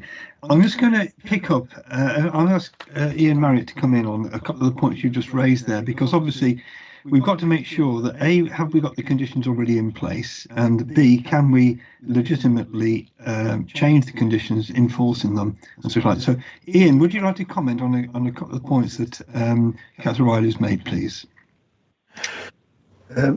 Yes, thank you. In relation to both litter and odour, these are matters that are normally controlled through the environmental permit. By the Environment Agency, and the advice we have in the National Planning Policy Framework, paragraph 193, is not to duplicate those controls, but to trust the Pollution Control Agency to effectively enforce those requirements. Why we have a noise condition when noise can also be an environmental permit matter, I'm not sure, and possibly Sally can explain. What we tend to do is try and fill any gaps that have been left by the environmental permit, so long as we, and that may be why there's that specific control there, so long as we avoid duplicating or conflicting with what the environmental permit requires. I don't know if Sally can help with that. Those are conditions actually that were included on the original application, so they've been carried forward. So that was the reason for them being there. It may be that in 1991 the situation was different, but I've carried those conditions forward where I thought they were still appropriate. Other conditions on the original consent I've removed because they were relating to the mineral extraction. Okay, then the one thing I would ask is the point raised by Councillor Rolfe as well about the vehicles incorrect, going the wrong direction. What is there anything else condition-wise we can impose there? Well, there may be something we can do by way of, normally we do it by way of planning obligation, when we, which is a planning obligation that requires the operator of the site to have a kind of disciplinary system over the drivers who make deliveries. And sometimes the drivers are their own employees, but it's more problematic where the driver works for some subcontractor or independent haulage company. And what the planning obligation requires is that the operator keep a log of any transgressions. And if they're satisfied that a driver or a particular company has breached the routing requirements, that they issue a warning notice. And if there are repeat offenders, they can eventually be banned from delivering to the site.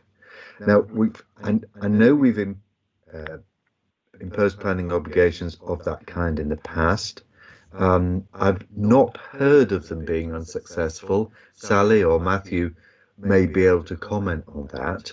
But what it does is, well, as I've described, require the operator to have this kind of, to be the gamekeeper with the ultimate sanction of banning a particular driver or a particular company from delivering to the site.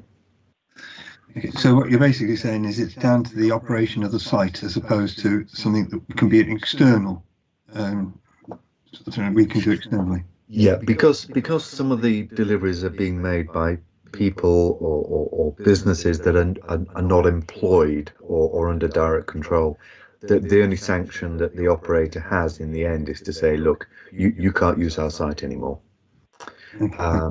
So it can be done. We normally do it by way of a planning obligation because it is quite lengthy. It could, in theory, we might be able to do it by way of a planning condition, but I think we've got a Section 106 agreement being prepared anyway. So we could amend that to include something on these lines if the committee wants. Well, I think that's the view that I'm picking up anyway, so we might have to look at that one. Okay, Councillor Rolfe wanted to join in to comment on that one, and now Councillor Riley. Yeah, again, I go back to the development near me. It has been up to the developers that have come up with this imposing a fine. And the interesting thing about imposing a fine as a second level to having a warning is that they never do it again. They just never do it again. And if they do, they don't work on that site. And in a way, it helps the community. I'm not going to go into how much we've raised for the community, but it's a substantial amount, and it will go to the community. But obviously, we can't, as a council, say this is what you must do. But it would be nice to think that the applicant might put in something of that nature. And it's up to him, but he might put in something of that nature, which will certainly put something back into the community. Thank you. Thank you, Councillor Rolfe. Councillor Riley.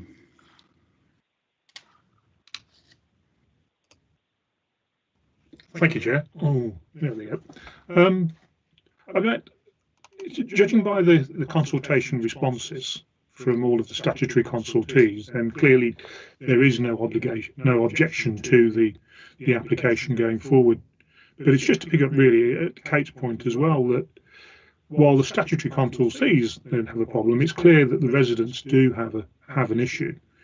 And it's just to restate my point really, Chair, that I do feel that the operator could do something through 106 to support the residents, or whether it be through mitigation or whether it be through general gift to deal with the fact that for another 10 years they will be living with an operating waste management site. And I'd be really interested to hear whether the operators would come forward and make an offer, because Mr. Aston has demonstrated that in terms of environmental taxes and whatever, this is a huge income generating site that should take some social responsibility with its neighbours and move forward. Thank you. Thank you very much, Councillor Riley. It's a good point, and I would be very interested to hear if the operators would be willing to consider that. Right, members, we've now gone through all of the items up to this point. We've had the debate. There's no other hands up for that one. So I think the points raised now are that we are looking at a few minor changes, but important changes to the section 106 with Sally and with Ian. And that, are members happy if I look at those section 106 changes and sanction those, or do you wish me to bring it back to committee to around? I'm quite happy to do that. If you're happy for me to do it, then we'll carry on. Councillor Riley.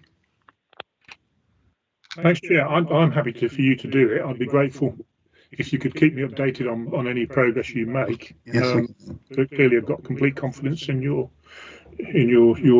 ability to deliver any changes. Thank you very much indeed, and appreciate that. In which case, members, I'm going to go to the vote, and the vote is to grant planning permission for the extension of 10 years, with the proviso that we will be looking at some minor changes to the section 106 in conjunction with the planning officer, Sally, and legal, Ian. And I will obviously keep Councillor Riley involved on that particular point. So, members, all those in favour of granting planning permission, please raise your hand.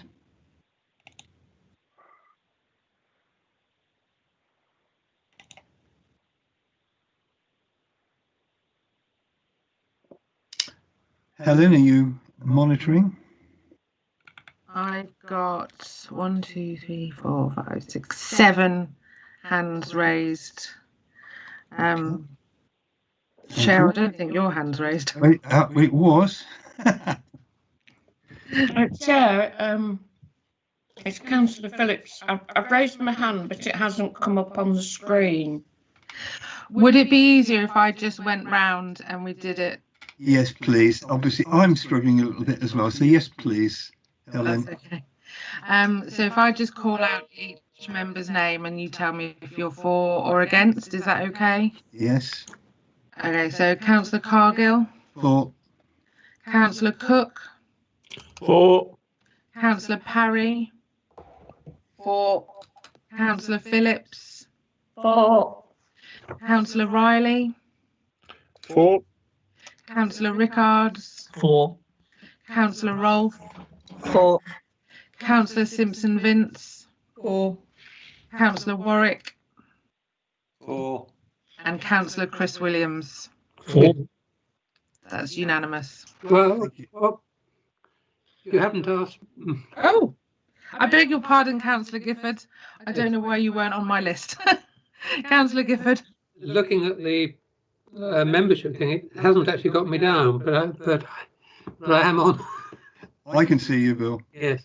That's 4. Okay, thank you very much indeed, members. So this committee therefore grants planning permission for the extension of Ling Hall Farm Quarry landfill site. As mentioned, I will be looking at the section 106. I will be very interested to see if the developers of the site would like to contact me with regards to anything they can do for the community. So I'd be very interested in hearing from them. Okay, members, I'm going to take a small 5-minute comfort break. So I'm going to ask we're back at 25 to 1, 12:35, please. Thank you.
application, please.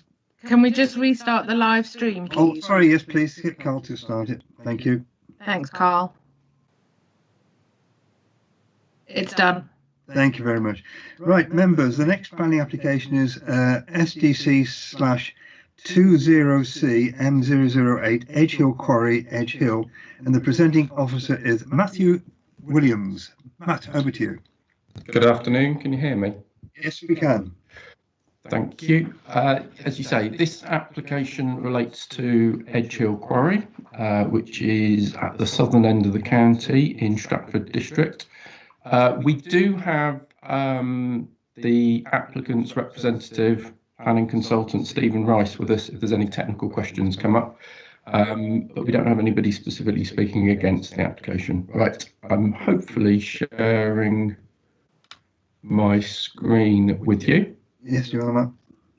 And if I go... Okay, are you getting the full screen now? We are, thank you. Okay, this item, as I say, relates to Edge Hill Quarry, and it is Edge Hill Quarry is a former ironstone quarry, and it is a site that ceased operation as a quarry several years ago. It used to be, if you know the area, there was a stone masonry company in the village, and they used to use stone from the quarry within their operation. Just to give you an indication of where we are talking about, you have the quarry in this location here, and just to the sort of north of it is the village of Edge Hill.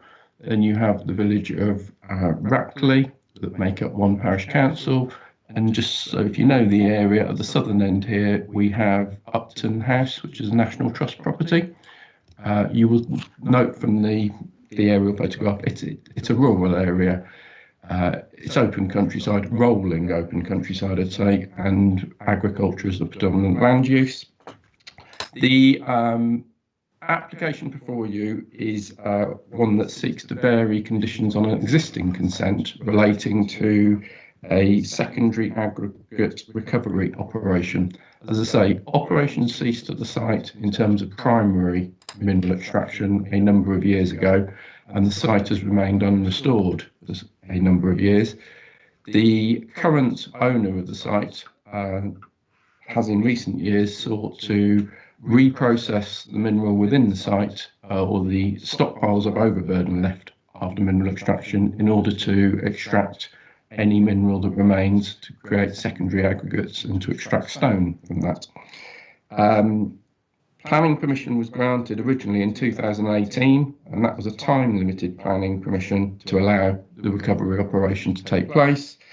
And that planning permission was granted subject to a number of conditions, which included conditions restricting vehicle numbers and vehicle movements from the site, as well as controls on dust and noise emissions, and a condition requiring a restoration scheme to be submitted if an alternative restoration hadn't been approved via another planning permission. As I say, the original consent was granted in 2018 for a time-limited period, and then that was extended in 2019 for another period. And now before you, you have this application which seeks to extend the time existence of the operation for a further period. Just to go in slightly closer to where we are, the red line you see there is the boundary of the quarry site, and you can see from the aerial view there that it is unrestored and that there are stockpiles of material within the site, and you obviously see from there that it's on the edge of the village just to the north.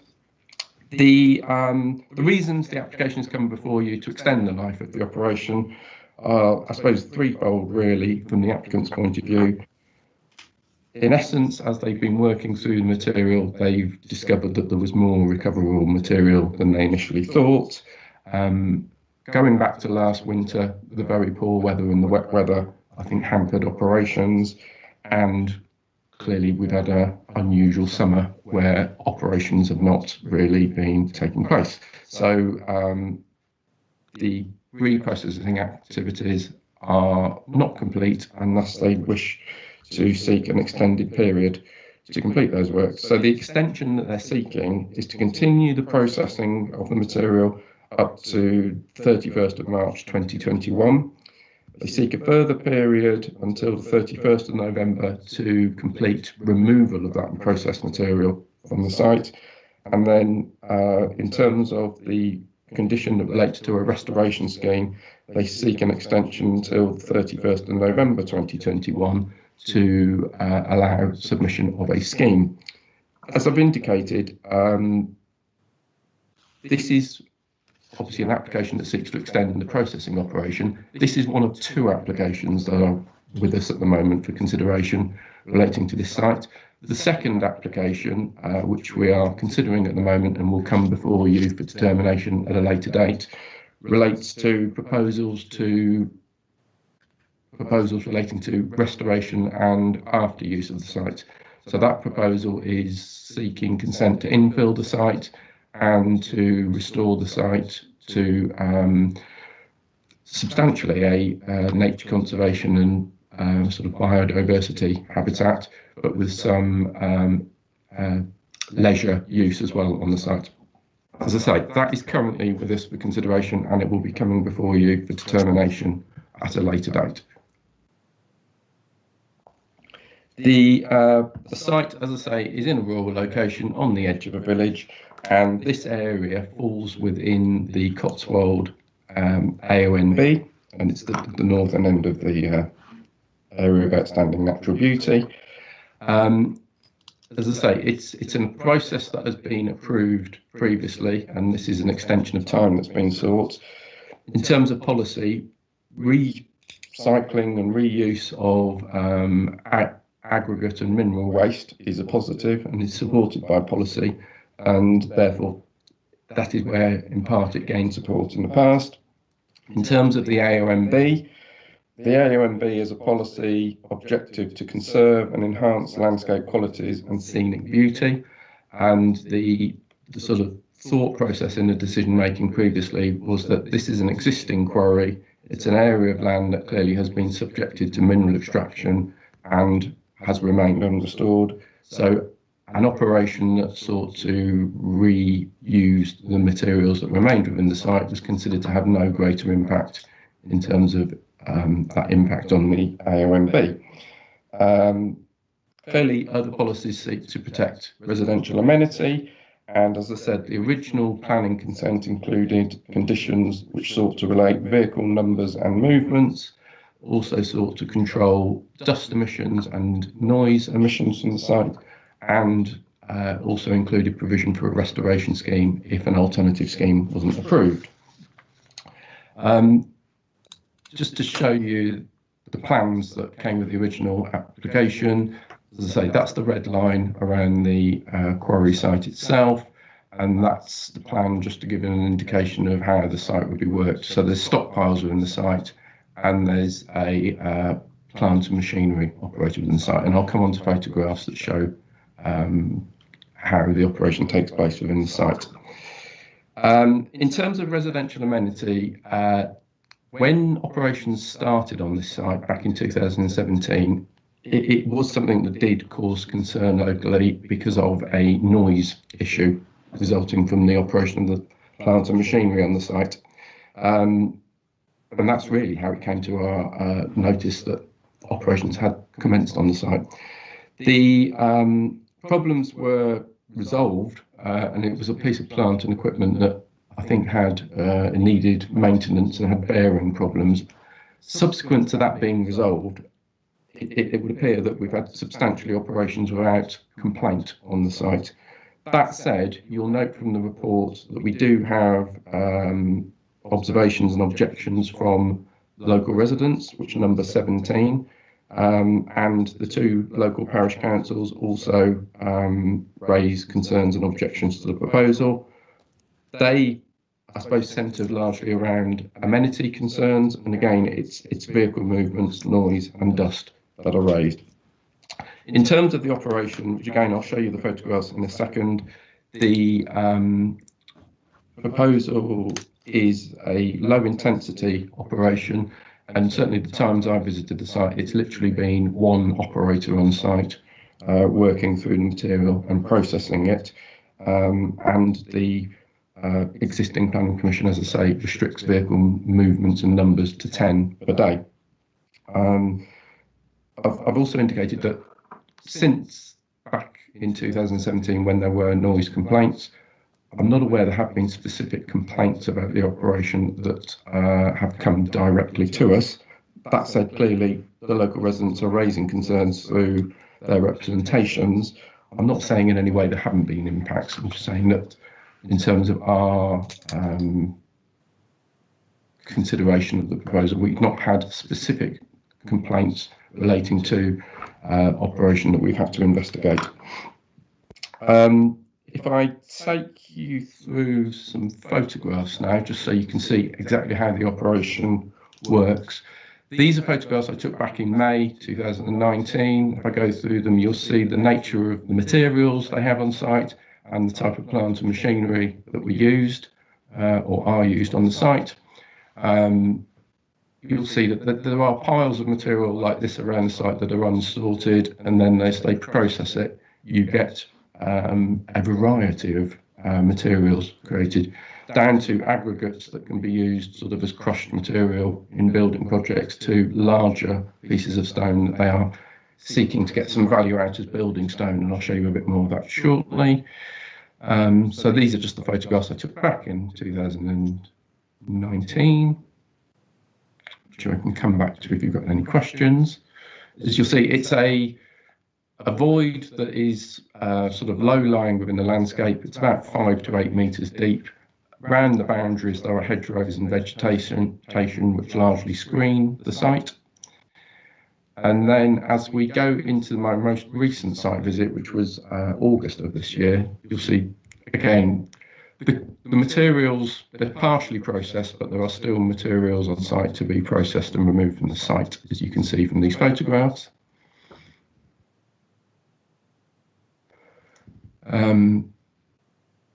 Then if I just move you on to just further material piles, and then you'll see as we come through, yeah, they've still got the screen and some of the equipment on site that they're using.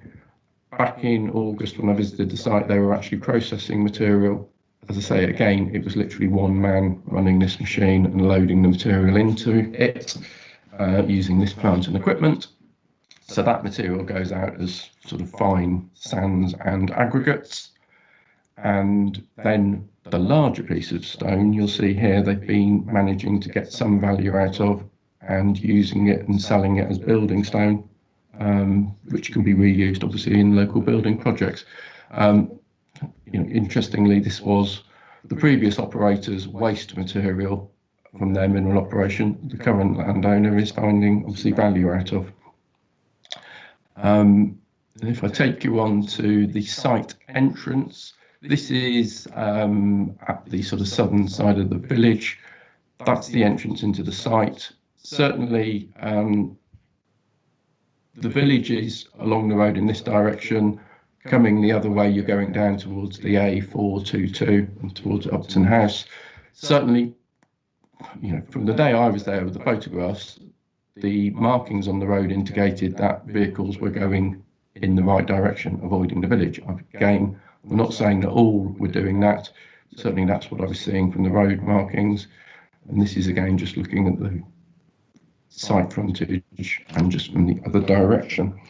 As I say, it's a low intensity operation, and I suppose to conclude, the processing and use of the soil and mineral waste is a positive and is supported by policy. It's been an ongoing operation for 3 years now, and the applicant seeks a further period of time to finish that operation. We do have an application with us now, which is seeking approval for a restoration scheme for the site, which, as I say, will come before you at a later date. So it doesn't seem unreasonable to allow them to continue this operation pending that application being considered and determined. And therefore, the recommendation before you is one of approval for the application. Thank you. Thank you very much, Matt. A few questions, if I may, before I bring any other members back in. We'll just pick up the last point you made, which is on restoration, which is 4.41, if I'm correct. They're obliged to restore the site. We're getting some feedback somewhere, guys. We're obliged to get. They're obliged to restore the site anyway, and that's what the condition says. Oh, sorry, and under 4.41 says that it will be requires such a. Oh no, sorry. This is the application for the future proposals will not be supported. An alternative restoration scheme is submitted for approval by November 2019. Can you just go through this a little bit for me, please? The restoration element of it. Yeah, the existing planning consent and this is the consent that is before you now that's seeking an extension of time. The condition within that existing planning consent, which is condition 3, requires once the processing operation is complete, a restoration scheme to be submitted for approval if an alternative scheme hasn't been submitted via another application, which is the application I've referred to, which is currently being looked at. If the other application or another application is not considered to be appropriate and is refused, we can then fall back to this condition to secure a restoration of the site. Having said that, it would be a restoration that would be based on what is available on the site in terms of it's a low level site at the moment, so it would be a sort of make do restoration using whatever materials are left on site, and it would remain as a sort of low level void within the landform. Okay, thank you. The other 2 points are with regards to vehicle movements. One is you mentioned a maximum of 10 movements per day. Actually, do they achieve 10 per day? And the other one is, although I appreciate what you saw was vehicle tracks coming out, what I saw was mud on the road.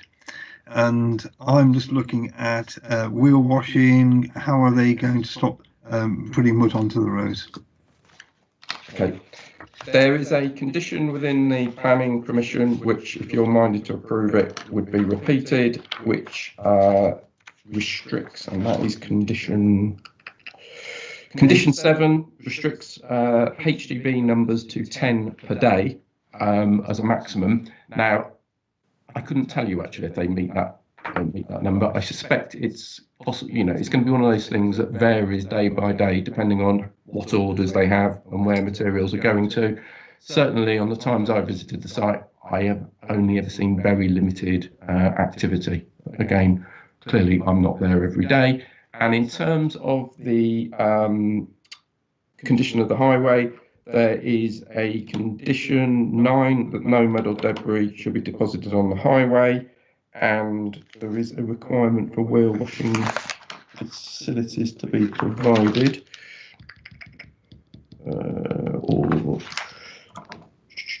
Well, certainly condition 9, as I say, there is a requirement for no mud or debris to be deposited on the highway, and that is something, if there is a problem, a condition is there that we can obviously enforce if necessary. So on the previous application, we did actually have wheel wash specifically on that as a condition. I'm just wondering why we don't have a specific wheel wash in this condition. I know, given the scale of the development and the 10 vehicle movements per day, there was, I think, from memory in the past, not considered necessary to put a full wheel wash on site. We have in the past had sort of a pressure washer wheel wash on site, which I believe has been effective when it's been in use. That is something we could look at, and if you felt that that needed an additional condition, that's something we could certainly look at. Okay, well, we'll ask any of the members on that particular point if they have any questions. Right, members, are there any technical questions you would like to ask Matthew? I think that's a no. Right, we have no speakers on this particular item.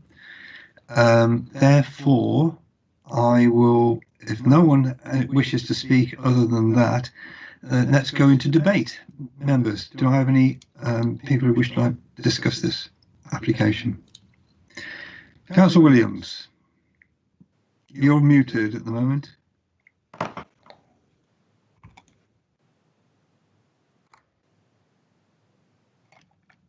Can you unmute him, Helen? That's it. Thank you, Chris. Yes, we got you. All I have to say is really what's been listed in your report, page 76, the representations. The parish council are not supportive of this application for real reasons which can be solved.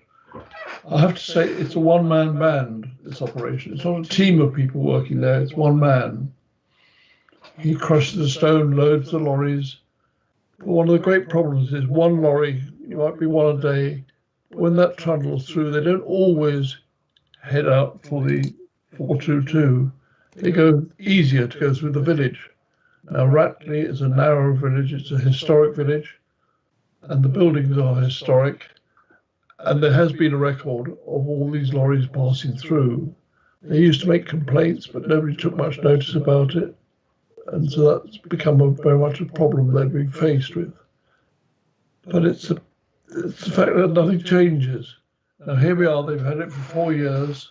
Initially, it was the wrong piece of equipment, terrifying noise, and they said, we can't put up with this, and everyone's agreed with it. The applicant wasn't very supportive of this, and he carried on using the machinery, and eventually he did agree he was using defective machinery. That was changed, and everyone said, thank God for that. But first of all, we heard it on the previous application, it's lorries leaving the site. Now you mentioned mud on the road. That's wonderful. You get a wet day and then have a look at the mud left on the site. There's no wheel washing. The high pressure hose is not used. But there's dirt deposited on that road all the way through Ratley. And if you look at why they say it's not unreasonable. So what their complaints were, the original application they supported, it was fine, gave employment, would solve a problem. But there was complete disregard of the conditions. That's what I'm going to say. And it's the enforcement of conditions. If we could just say there's no travelling through Ratley, you've got to turn right out of the site. That would be much more helpful. But they're not against what's going done. It's not the principle, it's how it's carried out. And I just think it's been going on for 4 years. It's a long time. Now, we've been told there's an application coming along. I hope it's the one that's coming along on the 1st of December, not May, June, July next year. The applicant says he had to cut back because of the wet weather. Well, I'm not really sure that was the answer, but it's still there. And all I would like to think that our original conditions are applied, sympathetic to what the parish council are complaining about at the moment. But in its present form, I probably will abstain, but I just think it all sounds so easy. Oh yes, routine, but it's the devil's in the detail, and the detail is not being observed.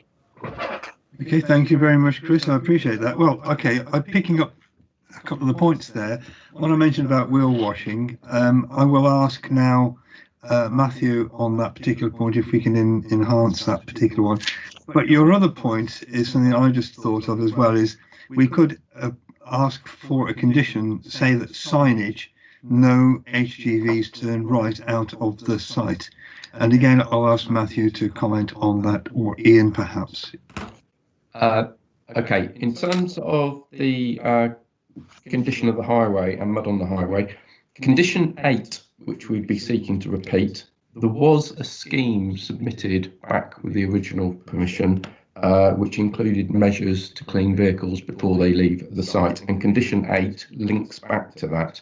And as I say, they have used a pressure washing equipment on the site to clean the wheels of vehicles before they leave the site. I believe that has been satisfactory when it's been in operation during wet periods, but if you felt that that needed review and looking at, we could perhaps go back to that with a review of that condition. Yes, please. In terms of vehicles leaving the site, condition 6 requires that no heavy goods vehicles associated with the development will access the site unless via Edgehill Lane from its junction with the A422. So there is a condition there that requires vehicles not to come through the village. I think the thing is now, Matthew, if we can actually say a sign that says explicitly, and then there's no excuse, no reason not to follow it. Okay, well, again, that could be something that an additional condition could be added so that we could agree details of that. I would appreciate that. Are there any other comments, members, debate? Are you happy with those two amendments that I've proposed? Caroline? Thank you, Chair. Yeah, I'm really happy with those amendments, but it's a question of how are they going to be policed? Because from what Chris has said, we've had conditions in the past and the owner has just ignored them. How can we make sure that they're not ignored in the future? Thank you. I think I have to bring both either Matthew or Ian on that one. In terms of the sort of enforceability of the vehicle movements, as I say, there is a condition that requires vehicles not to go through the village. I obviously am hearing what people are saying and the representations that are made that vehicles are not always abiding by that condition. Having said that, we have not received sort of specific details of when this has taken place, sort of dates, times, the vehicles that are doing it. Without that information, it is not possible for us to do anything in terms of investigating these matters. Thus, if people going forward have specific concerns and they are able to give us details of what these vehicle movements are, that is then something we can go back to the operator and applicant with and say, you know, there is an issue here, we have a condition, it is something that we would potentially need to take enforcement action against. Okay, Councillor Rolfe.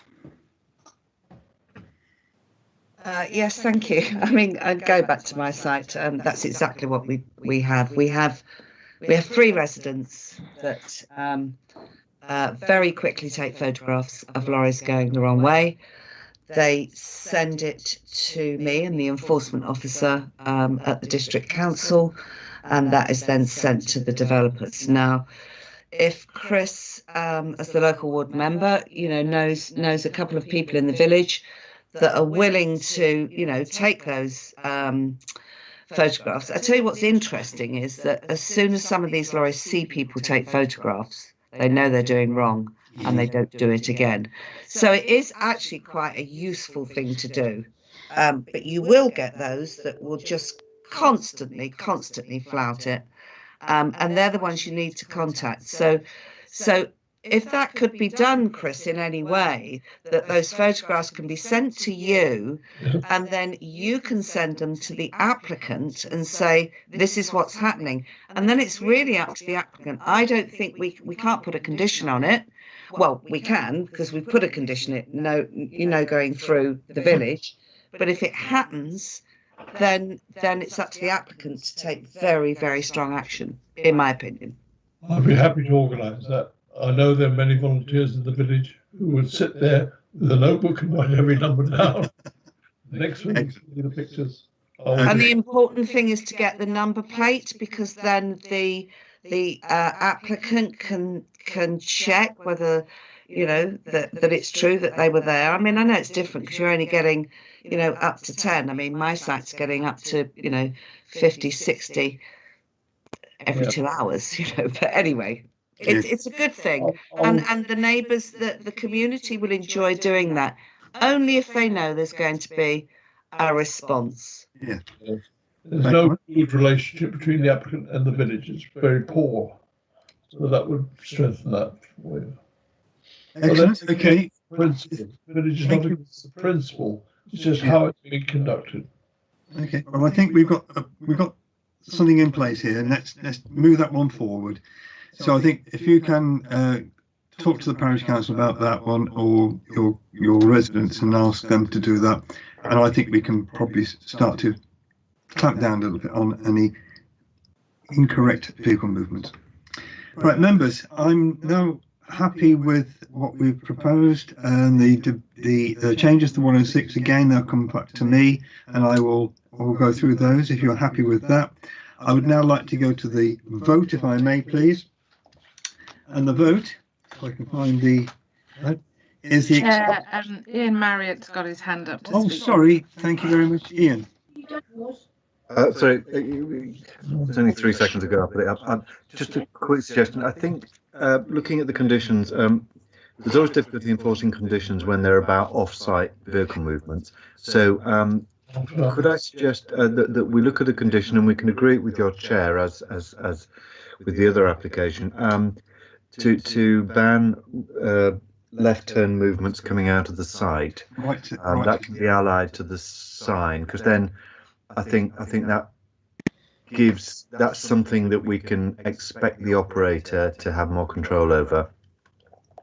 If Matthew, I can see Matthew nodding, so yeah, okay. Yeah, I'm happy with that. Thank you. Okay then, thank you very much indeed. Nothing else. Let's move to the vote then. This is the approval grant planning permission for extension of time for Edgehill Quarry, which is SDC/20CM008. All those in favour, let's try raising our hands this time to see if it works.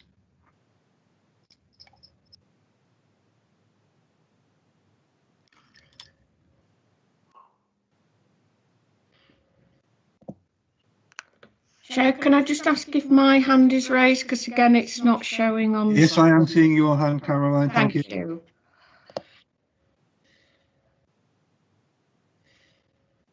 I've got 8 hands up. And any abstentions? Councillor Williams, abstention, and against, none. That's carried. Thank you very much indeed. Right, let's move on to our last item of the agenda today, please. This is the extension to form additional dining and kitchen spaces adjacent to the existing associated external works and relocated bin storage at Stratford-upon-Avon High School, Ulster Road. And this is SDC/20CC004. And Matthew, again, you are presenting officer. Thank you. Okay, I'm now sharing my screen. Hopefully, correct. You're seeing it, and you're seeing agenda item 5, Stratford-upon-Avon High School. Okay, thank you. As you mentioned at the start of the committee, this item has a shorter format report. Obviously, we'd be interested in any observations and comments any members have. If you want to raise those afterwards or separately from this, please do with us. This application relates to Stratford High School, and just bear with me. Stratford High School, as I say, and this is a dining hall and kitchen extension proposal, plus the relocation of an existing bin store that needs to be removed or moved to allow construction of the dining hall extension. Stratford High School is to the west of the town centre of Stratford. It's this location here. And if we go in closer, this is the school itself, which is on the southern side of Ulster Road. The high school was a new build school in the early 2000s, and in 2008 planning permission was granted for a series of extensions which included a sixth form block, drama rooms and sports hall. The kitchen and dining room provision on the site goes back to the original school and was never expanded when the previous expansion of the site occurred, as I understand it. The result is that the current kitchen and dining facilities are now undersized compared to DFE guidelines. The school finds that this is a constraint to them and they're struggling to operate with the current facilities, and thus they would benefit from extended and improved kitchen and dining facilities. The as I say, what you're seeing there is the high school site, and you will now hopefully be seeing a slide that shows the building at the northern end of the site adjacent to Ulster Road, which is the existing dining facility. The large red square you're seeing is where the proposed extension to that dining hall would go, and the small red square is where the relocated bin store would go. The extension, there's a sort of block plan showing where it would be. The extension would be 25 metres by 17 metres in footprint by 7 metres in height, and it is a pitched roof building. As I say, it would be on the eastern end of the existing dining room building. The extension would occupy an existing area of grassed area with trees, plus there is an existing bin store area that would need to be relocated. The bin store itself would measure 7.5 metres by 4.5 metres by 2 metres in height, and it's in essence a brick compound with gates. The design of the proposed extension has been, well, it would be built in materials to match the existing. That's in terms of brickwork, cladding, glazing and roofing materials, with the existing roof being a metal sheet construction. The form and style of the proposed extension is or has been designed to match that of the existing building, albeit it is a smaller and lower construction than the existing building.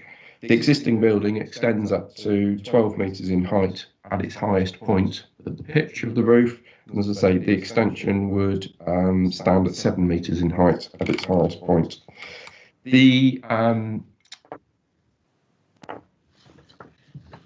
application site is located at the frontage of the school, as I say, and if I just show you here, the Ulster Road, I suppose, is an area of mixed use type developments. You have the Stratford High School here, you have the Stratford College to its east, and to the south you have a primary school. Hold on, that went wrong. Yeah, so here you have what was the Willows Primary School, which I believe has changed its name now, but clearly you have residential properties around the site. So on the northern side and opposite the school along Ulster Road, you have residential properties, and they are located within 40 metres of the proposed extension. To the east of the site, you have another residential development off the Ulster Road, which the properties which back onto the school site would be around about 50 metres from the new extension. The frontage of the site, which you will see from my photograph shortly, along this frontage here is an existing hedgerow, and there are existing trees and vegetation in this location to the side of the application site. The neighbours around the site, and particularly on the Ulster Road, have been notified of the application, and no representations have been received from these near neighbours. The application, as I say, would involve the relocation of a bin store. It would also include the loss of 6 existing trees, which were part of a previous landscaping scheme when the school was originally constructed.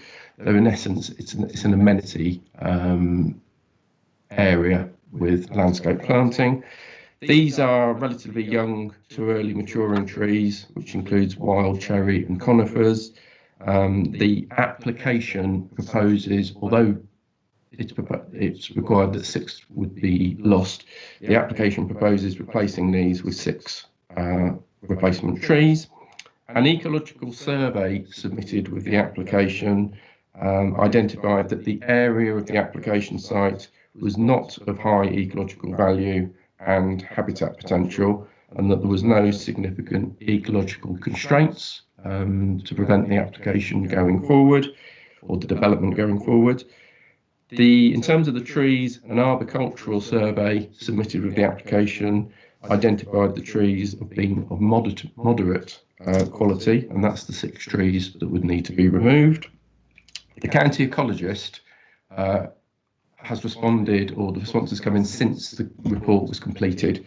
So I can report that the county ecologist raises some concern with the mix of trees that are proposed actually as the replacement, and seeks some further enhancements in terms of a better mix of trees and possibly the incorporation of some biodiversity enhancements, which could include bird boxes and bat boxes. This is something that could be secured by condition, and we're proposing adding an extra condition which would come under the heading of a combined ecological and landscape scheme, just to offset the impact of the development. And I'll show you the wording at the end of my photograph presentation of the proposed condition. In policy terms, clearly the school's in an urban area where clearly it's an urban area type environment, and it's an existing school site. So in policy terms, for this type of area, the local plan would be seeking good design that would be compatible with neighbours and its surroundings. And as I say, and I'll show you, in fact, I'll go on to that now. Can I just interrupt? I do apologise for this. Kate's unfortunately got to go to another meeting. Kate, did you have a question that you want to just quickly raise? It is. It's very relevant question to do with trees. Now, obviously, you know, I know this area extremely well. It used to be in my ward. Those trees that are coming down, you know, they're of moderate value. I appreciate that, but I do agree with the county ecologist here, in that when they're replaced, they need to be replaced with similar height trees. The reason being is that they're great shielding to the residents opposite, and also provide shielding to the students within the school. I would like to see a better mix of trees, replacement trees, and I would also like to see bat boxes, etc., etc. But I really do agree with the ecologist. Once you start removing trees and replacing them, we cannot replace them with saplings. We've got to replace them with something that, within a very short space of time, will go high enough to shield both residents and the pupils. Thank you. Thank you very much indeed, Kate. Okay, Matthew, yes, thank you. If I can stay on that point, actually, the plan that you're seeing at the moment, the green blobs that I'm highlighting here are existing trees that are around the boundary of the site, and they would remain and be unaffected by this development. The light areas here, so including that one, this one, and the 2 smaller trees here, are plus the trees over here. They are trees that would need to be removed, and the darker circles you're seeing here are where the applicant is proposing putting replacement trees. And the replacement trees they are suggesting 3 to 3.5 metre high trees would be planted. So they're not insignificant, and it's probably about the biggest you could probably do of a reasonable size. So they have made proposals. The ecologist is suggesting it should be a different mix, and are saying we are suggesting a condition to achieve that. So that plan there shows where the extension would be in this. Oh, just bear with me. That would be where the extension is, and this would be where the new bin store would be located, and there would be like a new roadway just to get to that bin store. Going through these plans, that's the existing layout of the dining room as is, and this would be with the coloured area, the extension area at the western end of the existing building. Going into the elevations of the building, that is the existing building and the existing elevations. So it is predominantly brickwork. There's some metal louvered part to the wall here, and there's quite sizable areas of glazing on the building. The extension is the next slide, which is the coloured building. It's a smaller building, but it is built or is designed to match or marry in with the existing building in terms of its form, design, roof line and style and materials. So well, in my view, it's not out of keeping with the existing building construction. And as you'll see, it's a lower level, and certainly this northern elevation, which you are seeing here, this is the elevation that is against the Ulster Road, and the extension would be at this end here. And as you'll see, it is a much lower level from the existing building.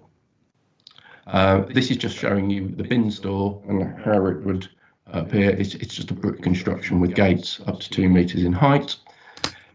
If I now just take you through my photographs, this is the end gable of the existing dining hall here, and the extension would come out of the end of the building on this end, and it would extend sort of up to about the point of the highest point of the building in terms of it stepping forward into the school site. This is the existing bin store behind this wall, which would need to be removed and replaced, and this cycle store here would need to be slightly altered and amended. Basically, the end needs to be taken off it. These two trees here are trees that would need to be removed. Scanning round to the left, then we're going into the corner nearest the frontage of the site. It's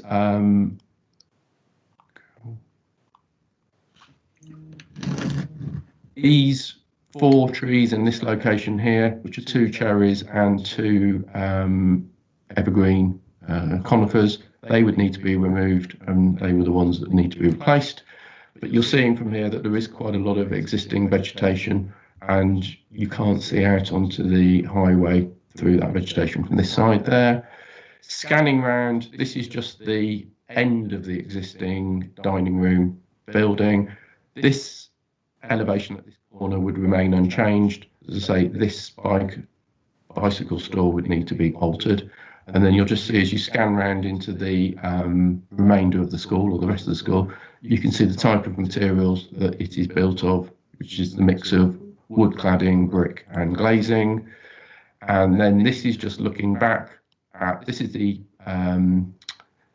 elevation of the existing kitchen and dining room. The proposed dining room would extend out of the existing building across this area here to around about that lamppost there, actually. But as I say, it would be only 7 meters in height as opposed to the 12 meters in height. And then this is just looking into the area where the extension would extend out into, and then the bin store would go into this corner here, and that tree there, that one there, and that one are the ones that need to be removed. And as you can see, the sort of height that they are at the moment. If I just go on, just these next 2 photographs are just with different angles showing just the type of materials and the design of the rest of the school building. If I take you onto the street view, this is Ulster Road. Here you have the entrance into the school site, and the brick building you see beyond you is the existing dining hall building. I'm just showing you the street scene to see, obviously the opposite frontage is residential development looking out onto the school, but you'll see the highway frontage of the school with the existing vegetation, much of which, or pretty much all of this that you're looking at, remains. Going a bit further along, you're just looking a bit closer at the school building as is at the entrance and the screening you get. Closer still, this is just to give you an indication of how the screening, or how effective it is. As I say, the extension would come out the end of that building that you're seeing the top of, but you probably actually, at 7 meters in height, you may only just see the top of the roof there. And then just slightly closer again, just to show, this is obviously the closest properties opposite. They would be looking out directly at the school. And if you do a view literally stood in front of their properties, that is the view they get currently of the school frontage. If you can see just through the trees, there is the red brick of the existing building. Clearly that is the summer scene with leaves. The winter, they will see more. And then just a view from the opposite direction coming back towards the school. Entrance is at this point here. This is the existing roof line of the dining hall and kitchen as is, and the proposed extension would go beyond this, again at a lower level behind this vegetation, and just another view in that location. Just taking you on to this is the additional condition that I'm suggesting, which will require a scheme to be submitted to secure the additional planting as a replacement trees and hopefully achieve securing rat boxes and bird boxes to improve the biodiversity offsetting impacts of the development. So in conclusion, there was a need for the extension of the dining hall at this school.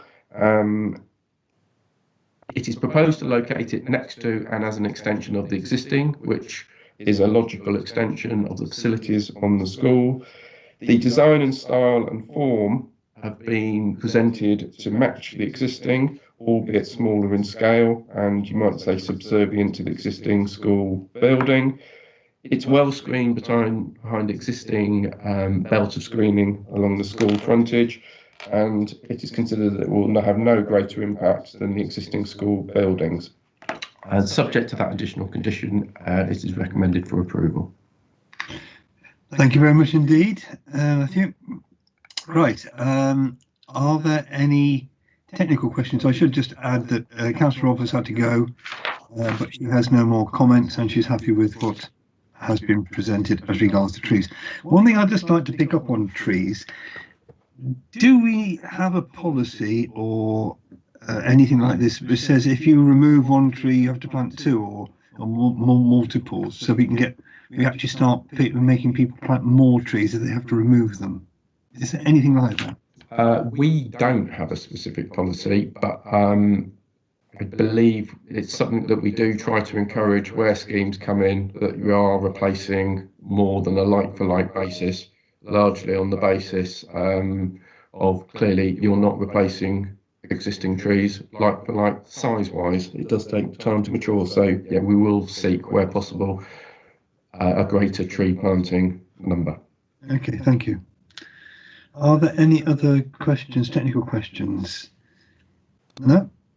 Well, in that case, then I'll go to debate. Are there any would like to go into debate? Councillor Rickards. Thank you, Chair. I'd like to move the recommendation because we had no representations from local residents. I cannot see anything that would be a valid planning objection, and we've had this extra condition, what you might describe as the ecological condition, which I think meets the sort of needs that Councillor Rolfe was earlier outlining. So I'd like to move the recommendation. Thank you very much indeed, Councillor Warwick. Yeah, fully concur with that. I'm happy to second. Thank you very much indeed. Right, members, you can propose a seconder. The vote is to grant planning permission for the extension to the Stratford-upon Avon High School SDC/20CC004. All those in favour, please raise your hand.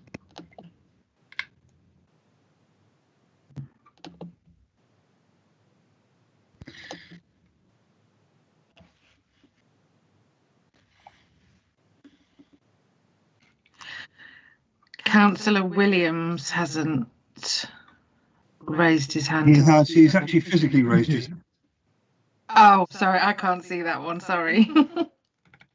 Yes, he has.